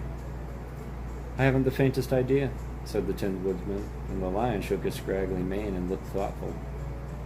But the Scarecrow said, "We cannot fly, that is certain. Neither can we climb down into this great ditch. Therefore, if we cannot jump over it, we must stop where we are." "I think I could jump over it," said the Cowardly Lion, after measuring the distance carefully with his mind. "Then we are all right," answered the Scarecrow, "for you can carry us all over on your back, one at a time." "Well, I'll try it," said the Lion. "Who will go first?" "I will," declared the Scarecrow. "For if he found that you could not jump over the gulf, Dorothy would be killed, or the Tin Woodman badly dented on the rocks below. But if I am on your back, it will not matter to me, for the fall would not hurt me at all." "I'm terribly afraid of falling myself," said the Cowardly Lion. "But I suppose there's nothing to do but try it, so get on my back, and we'll make the attempt." The Scarecrow sat upon the Lion's back, and the great beast walked to the edge of the gulf and crouched down. "Why don't you run and jump?" asked the Scarecrow. "Because that isn't the way we lions do things," he replied. Then, giving a great spring, he shot through the air and landed safely on the other side. They were all greatly pleased to see how easily he had done it, and after the Scarecrow had gotten down from his back, the Lion sprang across the ditch again. Dorothy thought she would go next, so she took Toto in her arms and climbed on the Lion's back, holding tightly to his mane with one hand. The next moment, it seemed as if she were flying through the air, and then, before she had time to think about it, she was safe on the other side. The Lion went back a third time and got the Tin Woodman, and they all sat down for a few moments to give the beast a chance to rest, for his great leaps had made his breath short, and he panted like a big dog that had been running too long. They found the forest very thick on this side, and it looked dark and gloomy, for the Lion had rested. After the Lion had rested, they started along the road of yellow brick, silently wondering, each in their own mind, if ever they would come to the end of the woods and reach the bright sunshine again. To add to their discomfort, they soon heard strange noises in the depths of the forest, and the Lion whispered to them that it was in this part of the country that the Kalidas live. "What are Kalidas?" asked the girl. "They are monstrous beasts with bodies like bears and heads like tigers," replied the Lion, "and with claws so long and sharp that they could tear me in two as easily as I could kill Toto. I'm terribly afraid of Kalidas." "I'm not surprised that you are," returned Dorothy. "They must be dreadful beasts." The Lion was about to reply when suddenly they came to another gulf across the road. But this one was so broad and deep the Lion knew at once he could not leap across it. So they sat down to consider what they should do, and after serious thought, the Scarecrow said, "Here is a great tree standing close to the ditch. If the Tin Woodsman can chop it down so that it will fall to the other side, we could cross it easily." "That is a first-rate idea," said the Lion. "One would almost suspect you had brains in your head instead of straw." The Woodman set to work at once, and so sharp was his axe that the tree was soon chopped nearly through. Then the Lion put his strong front legs against the tree and pushed with all his might, and slowly the big tree tipped and fell with a crash across the ditch, with its top branches on the other side. They had just started to cross this queer bridge when a sharp growl made them all look up, and to their horror they saw running towards them two great beasts with bodies like bears and heads like tigers. "They are Kalidas," said the Cowardly Lion, beginning to tremble. "Quick!" cried the Scarecrow. "Let us cross! Over!" So Dorothy went first, holding Toto in her arms. The Tin Woodman followed, and the Scarecrow came next. The lion, although he was certainly afraid, turned to face the Kalidas, and then he gave a loud and terrible roar that Dorothy screamed, and the Scarecrow fell over backwards, while even the fierce beast stopped short and looked at him in surprise.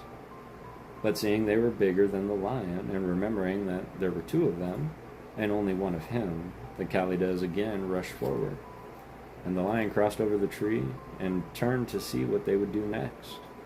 Without stopping an instant, the fierce beast also began to cross the tree, and the lion said to Dorothy, "We are lost, for they will surely tear us apart with their sharp claws. But stand close to me, and I will fight them as long as I am alive." "Wait a minute," called the Scarecrow. He had been thinking what was best to be done, and now he asked the Woodman to chop away the end of the tree that rested on their side of the ditch. The Tin Woodman began to use his axe at once, and just as the two Kalidas were nearly across, the tree fell with a crash into the gulf, carrying the ugly, snarling brutes with it, and both were dashed to pieces on the sharp rocks at the bottom. "Well," said the Cowardly Lion, drawing a long breath of relief, "I see we're going to live a little while longer, and I'm glad of it, for it must be a very uncomfortable thing not to be alive. Those creatures frightened me so badly that my heart is beating yet." "Ah," said the Tin Woodman sadly, "I wish I had the heart to beat." This adventure made the travelers more anxious than ever to get out of the forest, and they walked so fast Dorothy became tired and had to ride on the lion's back. To their great joy, the trees became thinner and the farther they advanced, and in the afternoon they suddenly came upon a broad river flowing swiftly just before them. On the other side of the water, they could see the road of yellow brick running through a beautiful country with green meadows dotted with bright flowers, and all the road bordered with trees hanging full of delicious fruits. They were greatly pleased to see this delightful country before them. "How shall we cross the river?" asked Dorothy. "That's easily done," replied the Scarecrow. "The Tin Woodman must build us a raft so we can float to the other side." So the Woodman took his axe and began to chop down a small tree to make a raft, and while he was busy at this, the Scarecrow found on the riverbank a tree full of fine fruit. This pleased Dorothy, who had eaten nothing but nuts all day, and she made a hearty meal of the ripe fruit. But it takes time to make a raft, even when one as industrious and untiring as the Tin Woodman, and when night came, the work was not done. So they found a cozy place under a tree where they slept well into the morning, and Dorothy dreamed of the Emerald City, and of the good Wizard Oz, who would soon send her back to her own home again. "Hey, Evie! What's up, Maddie?" My turn coming up. No worries, Kaz. Enjoy your stream, thing. Okay, bye, guys. Bye, Evie. It's good to see you. Bro, how's it going, bro? I appreciate you joining me, fam. We're just reading through The Wizard of Oz. Yeah, it's good to see you. I hope you had a good Monday, brother.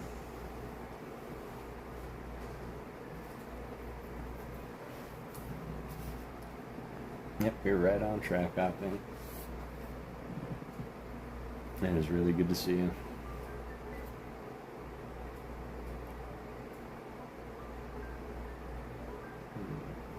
How much longer? Cannot say.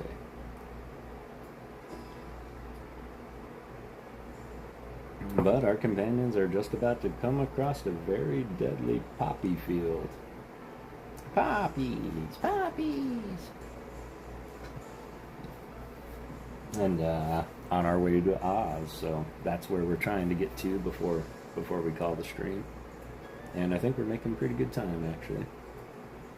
The deadly poppy field. Our little party of travelers awakened the next morning refreshed and full of hope. and Dorothy breakfasted like a princess off peaches and plums from the trees beside the river. Behind them was a dark forest they had passed safely through, although they had suffered many discouragements. But before them was a lovely sunny country that seemed to beckon them on to the Emerald City. To be sure, the broad river now cut them off from this beautiful land. But the raft was nearly done, and after the Tin Woodman had cut a few more logs and fastened them together with wooden pins, they were ready to start. Dorothy sat down in the middle of the raft and held Toto in her arms. When the Cowardly Lion stepped on the raft, it tipped badly, for he was big and heavy. But the Scarecrow and the Tin Woodman stood upon the other end to steady it, and they had long poles in their hands to push the raft through the water. They got along quite well at first, but when they reached the middle of the river, the swift current swept the raft down the stream farther and farther away from the road of yellow brick, and the water grew so deep that the long poles would not touch the bottom. "This is bad," said the Tin Woodman, "for if we cannot get to land, we shall be carried to the country of the Wicked Witch of the West, and she will enchant us and make us her slaves." "And then I should get no brains," said the Scarecrow.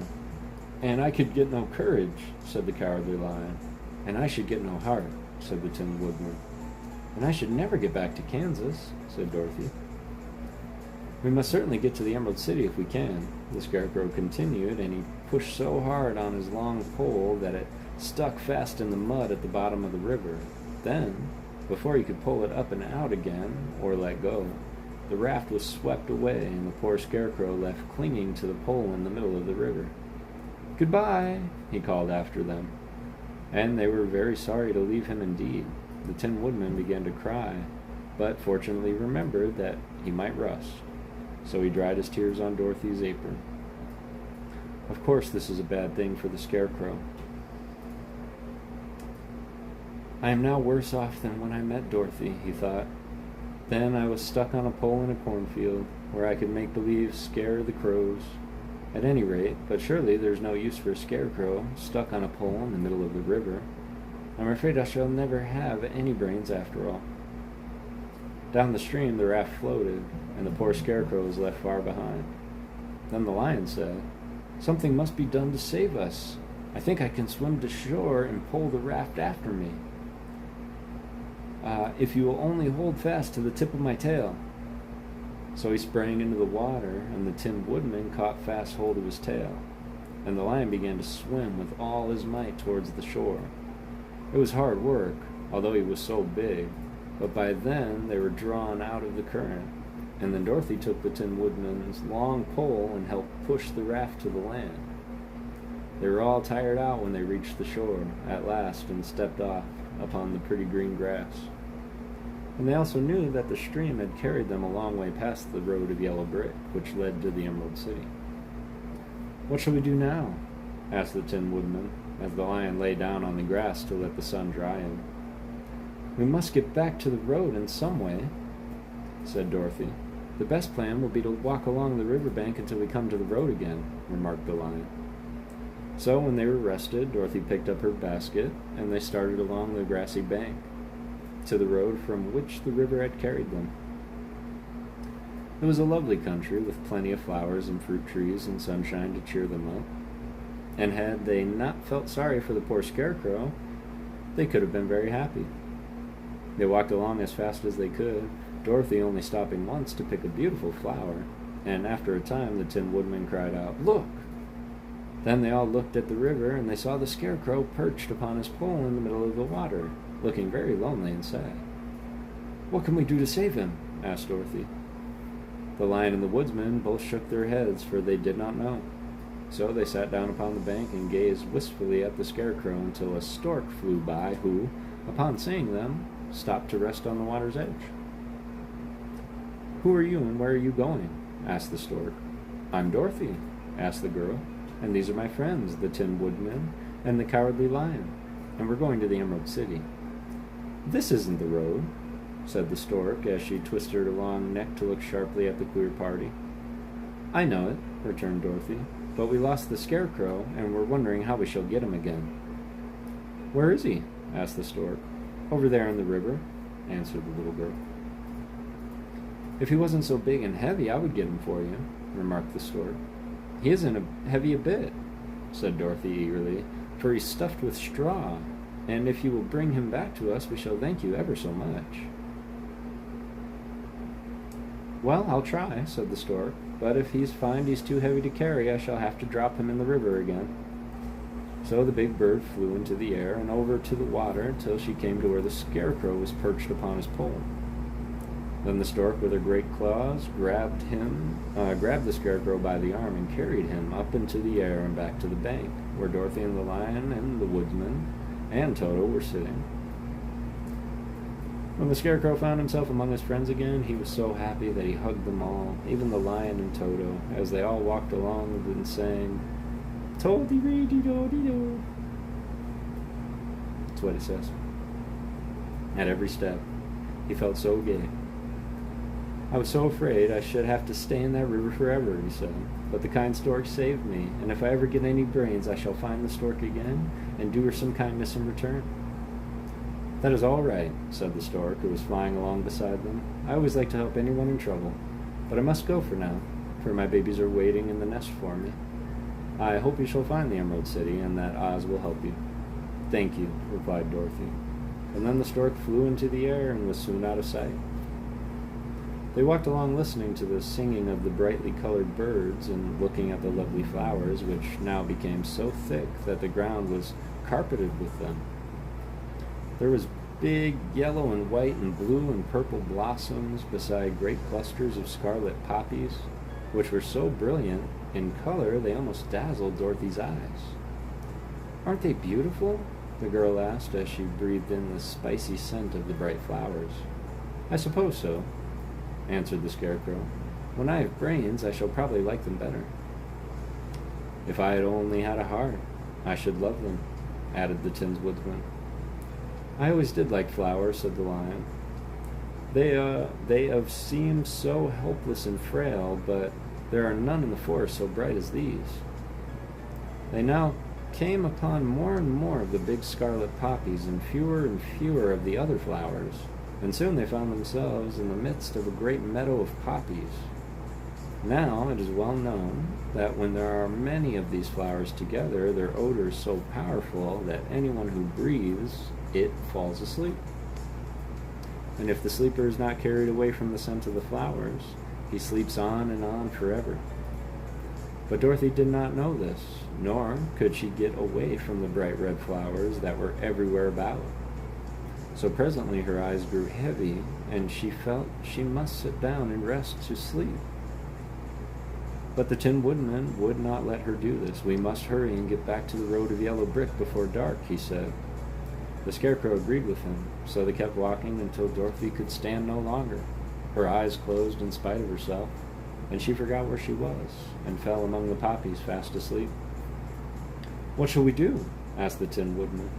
If we leave her here, she'll die, said the lion. The smell of the flowers is killing all of us. I myself can scarcely keep my eyes open, and the dog is asleep already. And it was true. Toto had fallen down beside his little mistress, but the scarecrow and the Tin Woodman, not being made of flesh, were not troubled by the scent of the flowers. Run fast, said the scarecrow to the lion, and get out of this deadly flower bed as soon as you can. We will bring the little girl with us, but if you should fall asleep, you are too big to be carried.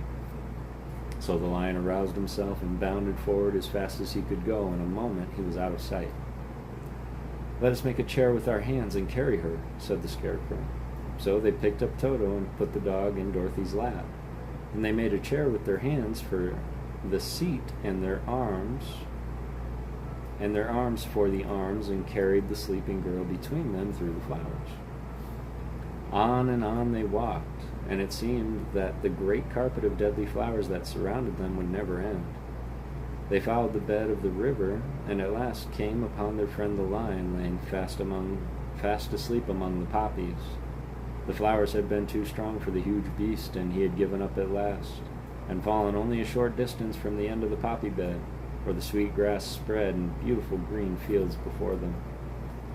We can do nothing for him, said the Tin Woodman sadly, for he is much too heavy to lift. We must leave him here to sleep on forever. and perhaps he will dream that he has found courage at last. I'm sorry, said the Scarecrow. That lion was a very good comrade for one so cowardly. But let us be on. They carried the sleeping girl to the pretty spot beside the river, far enough from the poppy field to prevent her breathing any more of the poison. And here they laid her gently on the soft grass and waited for a fresh breeze to awaken her. Whew! Yo, artist here, ready to... Oh, Marquette, how's it going, man? I promise you, we'll get back to the cards soon enough on Thursday.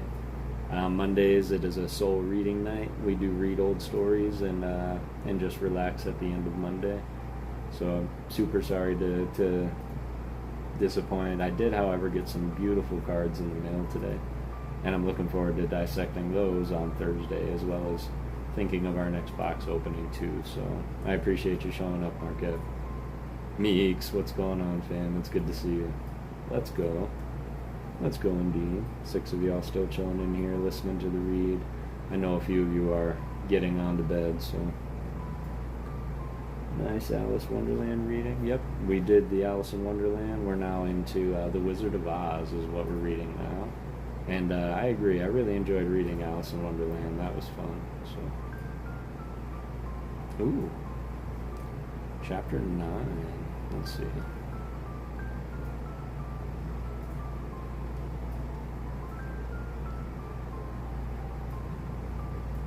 Yep, I think that's a perfect place. So we're going to do one more, y'all, and then we're going to call it.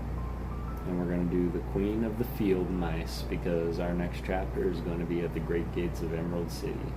And I feel like that would be a good place to pick up next stream. Or next Monday. So we're going to do one more, the Queen of the Field Mice, and we'll call it. So appreciate you all being here, and I hope you've enjoyed this story so far. And let me know if you did enjoy it and your favorite part so far. Queen of the Field Mice. We cannot be far from the road of yellow brick now, remarked the Scarecrow as he stood beside the girl, for we have come nearly as far as the river carried us. The Tin Woodman was about to reply when he heard a low growl, and turning his head, which worked beautifully on hinges, he saw a strange beast come bounding over the grass towards them. It was indeed a great yellow wildcat, and the Woodman thought it must be chasing something, for its ears were lying close to its head, and its mouth was wide open, showing 2 rows of ugly teeth, while its red eyes glowed like balls of fire. As it came nearer, the Tin Woodman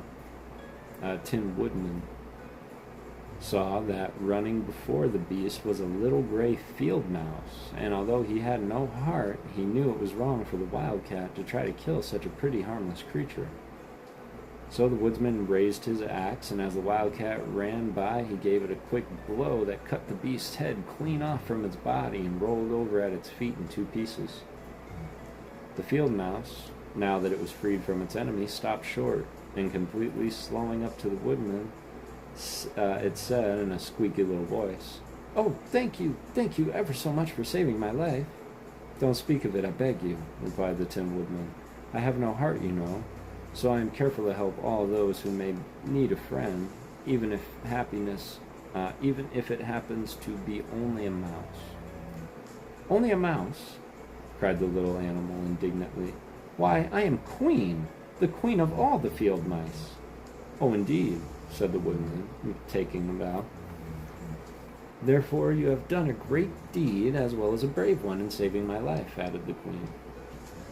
At that moment several mice were seen running up as fast as their little legs could carry them, and when they saw their queen, they exclaimed, "Oh, your majesty, we thought you would be killed. How did you manage to escape the great wildcat?"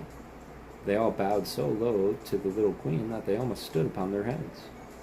"This funny tin man," she answered, "killed the wildcat and saved my life. So hereafter you must all serve him and obey his slightest wish." "We will," cried all the mice in a shrill chorus, and then they scampered in all directions, for Toto had awakened from his sleep, and seeing all these mice around him, he gave one bark of delight and jumped right into the middle of the group. Toto had always loved to chase mice when he lived in Kansas, and he saw no harm in it.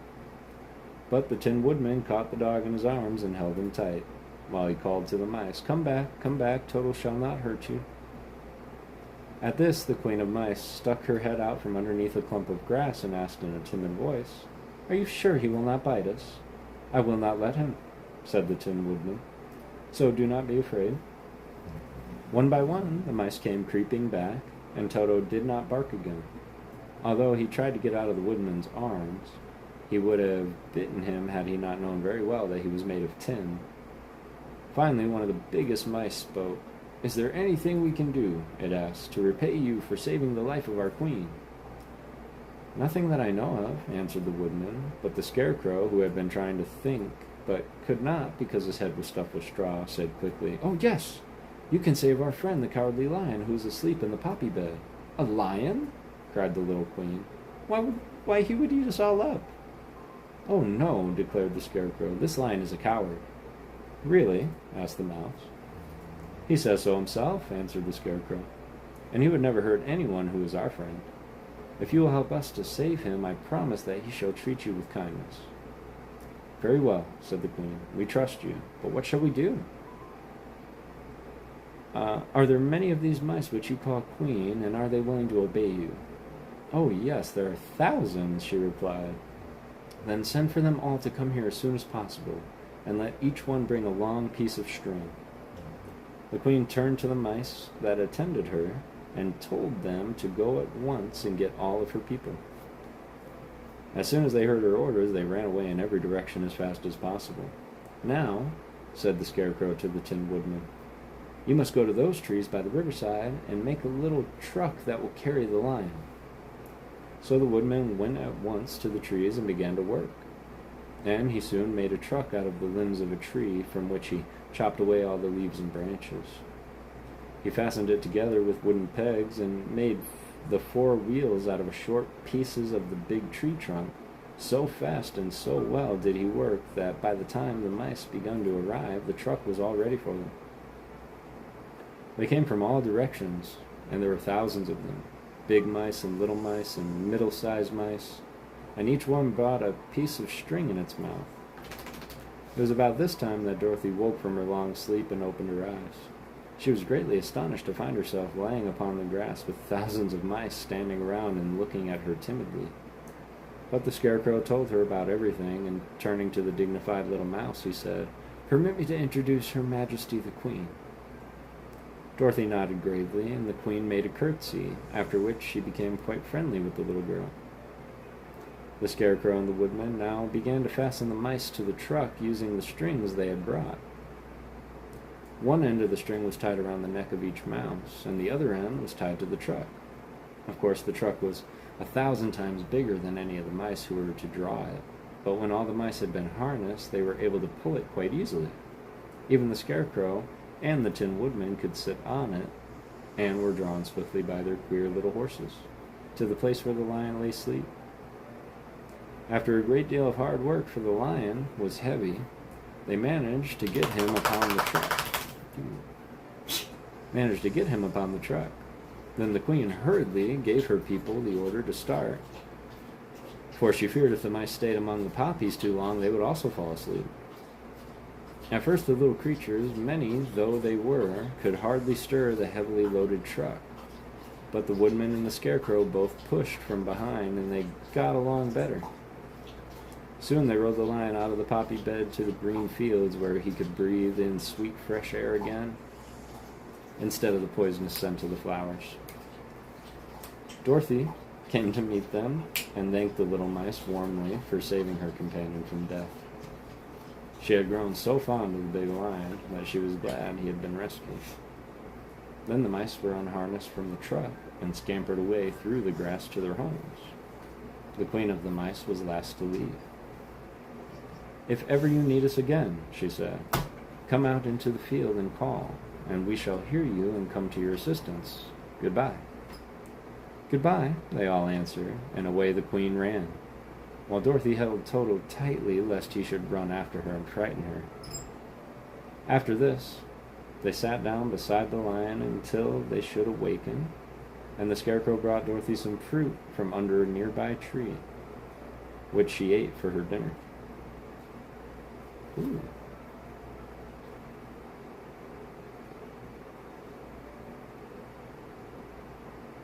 Yep, that's it. The next one is the Guardian of the Gate, and coming up on the Great and Powerful Oz. Lord, you already know. What's up, EDF? It's good to see you, fan. It's good to see you, fan. How are you doing tonight? Yeah, I'm sleepy. Yeah, no worries, Marquette. I appreciate you being here and popping in.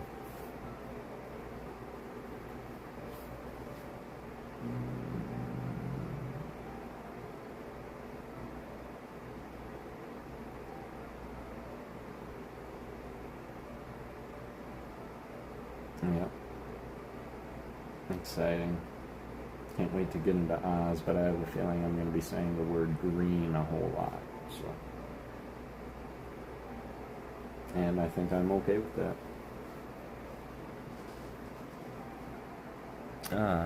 What about 10 minutes to that 2-hour mark? I doubt.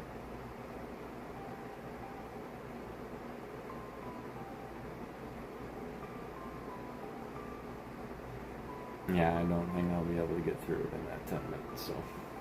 But ring in, let me know if you guys want to do one more. These chapters are super short, and it would bring us right to about that 2-hour mark, or we can call it here and start chapter 10, and maybe do 10 through 19. But I know that a lot of us are sleepy. It is a little bit late, and I know that even I'm getting a little bit there, so might be a good place to call it. But I really, really, really enjoyed reading with you guys tonight, especially getting into a new story and starting a new book. It's always a good feeling. So, what's up, Ernie? Hope you're doing well, brother. It's good to see you, Ernie. How are you doing?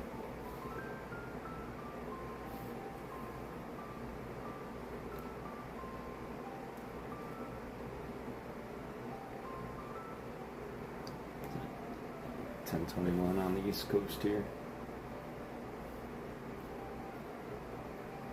Watching on TV. No worries at all, Ernie. I appreciate you. I hope you've been enjoying the story.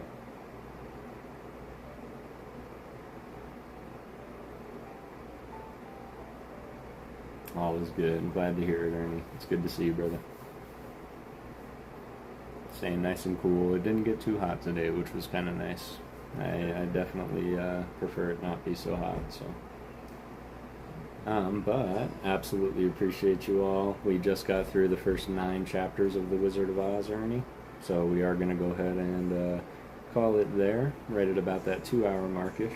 And I know it's a little bit late for our friends on the East Coast, so I really appreciate you guys being here with me and listening to that story. Certainly do like to talk about and dissect the story, and I do love how many scenes we're seeing that we weren't, privy to in the movie. And I understand why they couldn't put any of the water things in there. I think that it was always a budget studio thing. But I mean, just to think about the Scarecrow getting stuck in the middle of the river on his pole, and having the stork having to come and carry him over would just be an amazing scene to see. Yeah, absolutely, I am too. And you can tell, man, because now it's just suddenly all blue. And your guys' support mean the absolute world to me. Even outside of the Pokemon world and coming over here and listening to me read, even that, to me, just means everything. And if you use me as background noise, if you're genuinely interested in the story, or if you're just ready to lay down and fall asleep listening to some great literature, then that's definitely what we are here for. So I encourage you all, please come back every Monday. Next Monday we're going to continue on our story in The Wizard of Oz, and I actually do have the complete edition, so I was able to get all 15 stories and books of The Wizard of Oz, and depending on how we feel at the end of it, we can definitely get into more, and some of them get into a little bit more of the dark, creepy tales and lore of Oz, so it's certainly right up our alley.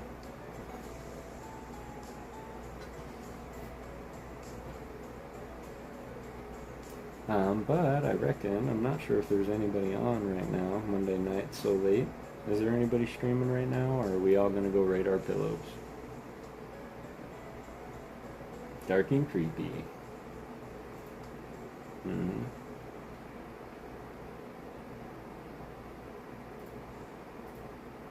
Which it has been, because we never really got to hear, but the three companions really, when asked like, well, why do you want a brain or a heart? They just started singing, "If I only had a heart." It's like, okay. But to hear their stories and realize that they're feelings. But did anybody else notice this? That the Tin Woodman, he has no heart, and yet he's the one that's so compassionate for all living things. And the Scarecrow, he's got no brains, but he's the one coming up with all the good ideas. And the Lion's got no courage, but he's the one that's, jumping over the ravine with everyone on his back. So I think this is a nice indicator that it's going to be a better ending than the movie, in my opinion. And that's solely because in the movie, he kind of like, here you go, here's your stuff. And it's like, that was it. But I have a feeling that this is going to end in a very like, well, you've had it all along kind of an ending, which I really enjoy. So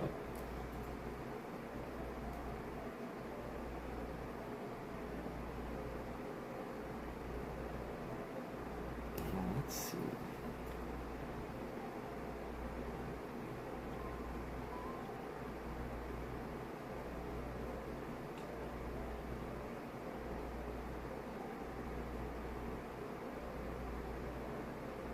Jace Cornerstone.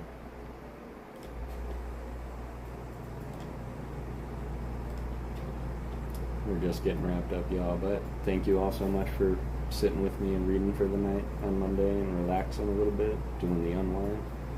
We will be back here on Monday. 29 likes, excellent. Man, that's incredible. I really appreciate you guys. And come back on Monday and continue to read with us. We will be back to our normal Pokemon streaming as of Thursdays, probably around the same bat time, and then Saturdays it'll be a little bit earlier, and we're going to try and get some stuff to open and appreciate some of the artwork, as well as I did get some cards in the mail that we get to appreciate. So I am really looking forward to that, but I cannot thank you enough for being here and supporting me in the best ways and truly believing in ghosts. I'm just taking a look real quick and seeing if there's anybody that's still on. I guess Red or Blue is still on. I guess we can go to Rob's.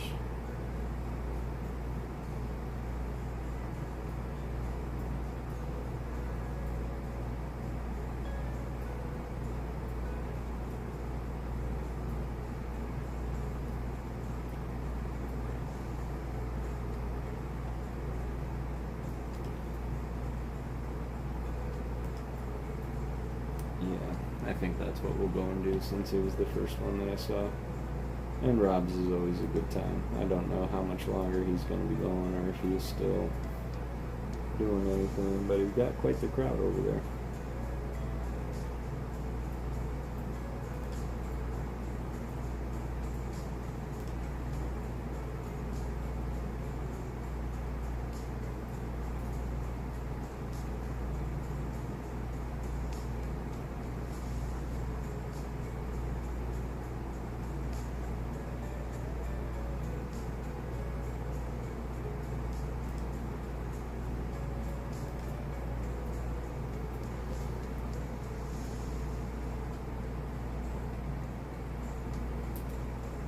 Nice. I love that, Ernie.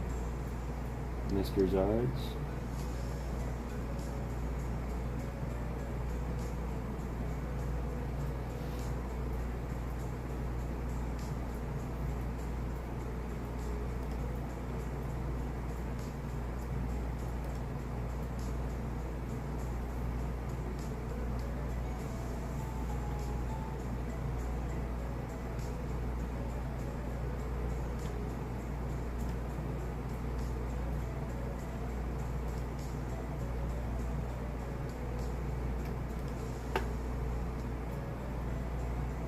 Rob is fun, isn't he?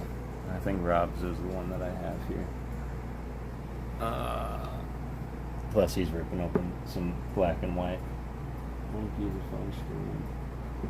Mr. Zard. Moink is a fun stream again. Mr. Zards. What is he doing? Is he ripping packs open?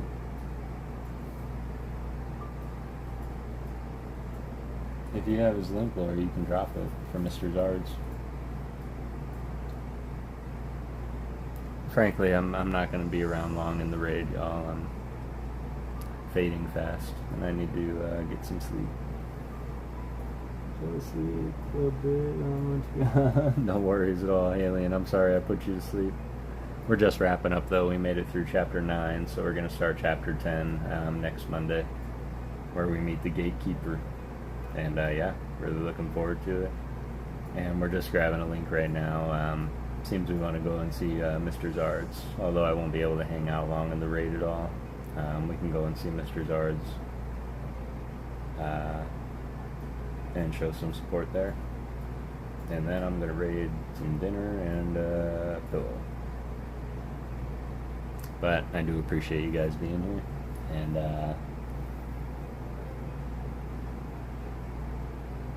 don't get fired, Alien.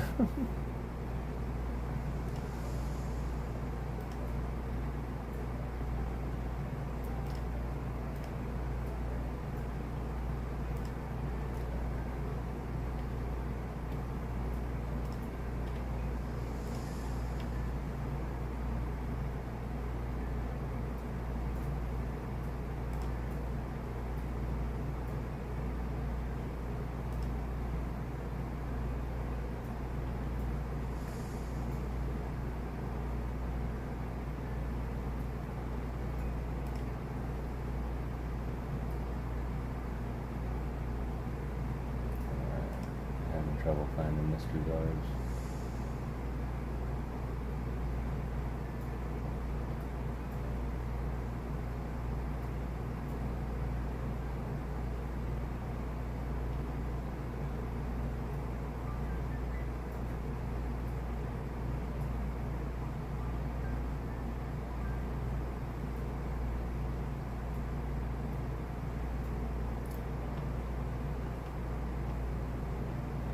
I'm not subbed to the channel he's streaming on.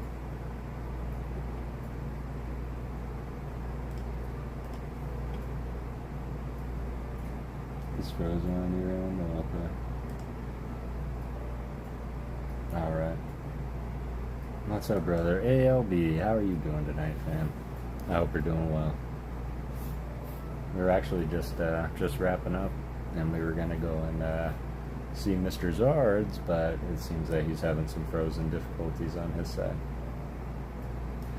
So I do have Rob's loaded up, and if y'all want to go and hang out with Red or Blue, we can go and do that. Of course, we do want to show some love to Mr. Zards as well. But it is really good to see you, Al. I hope you're feeling better, fam. I hope things are feeling better. Yeah, my eyes are very sleepy. I have to start working my later shifts now, so I didn't even get off work until like 8 o'clock my time, 11 o'clock Eastern time.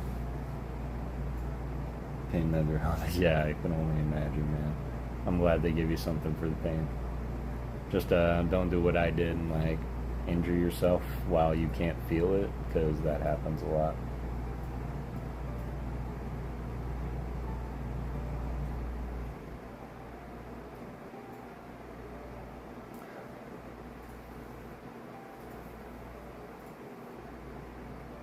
Yeah, I hope you get better soon. Alright, y'all, but we are just wrapping up. We just went through The Wizard of Oz, and we actually did a little bit more than 6 chapters. We made it to the end of chapter 9, and so we're going to continue on with that story. I have a feeling it's about to get good, because we're about to get into the green parts of the story. And yeah, looking really excited for it.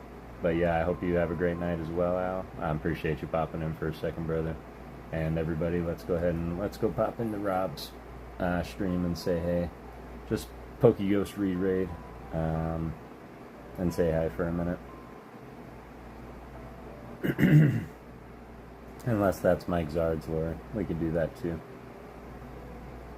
Take your poison. But let's go and see Rob, y'all. And I really appreciate you guys being here. And once more, thank you guys for believing in ghosts and enjoying story time with me on Monday. Have a good night, Genghis. I appreciate you being here. Thanks, y'all.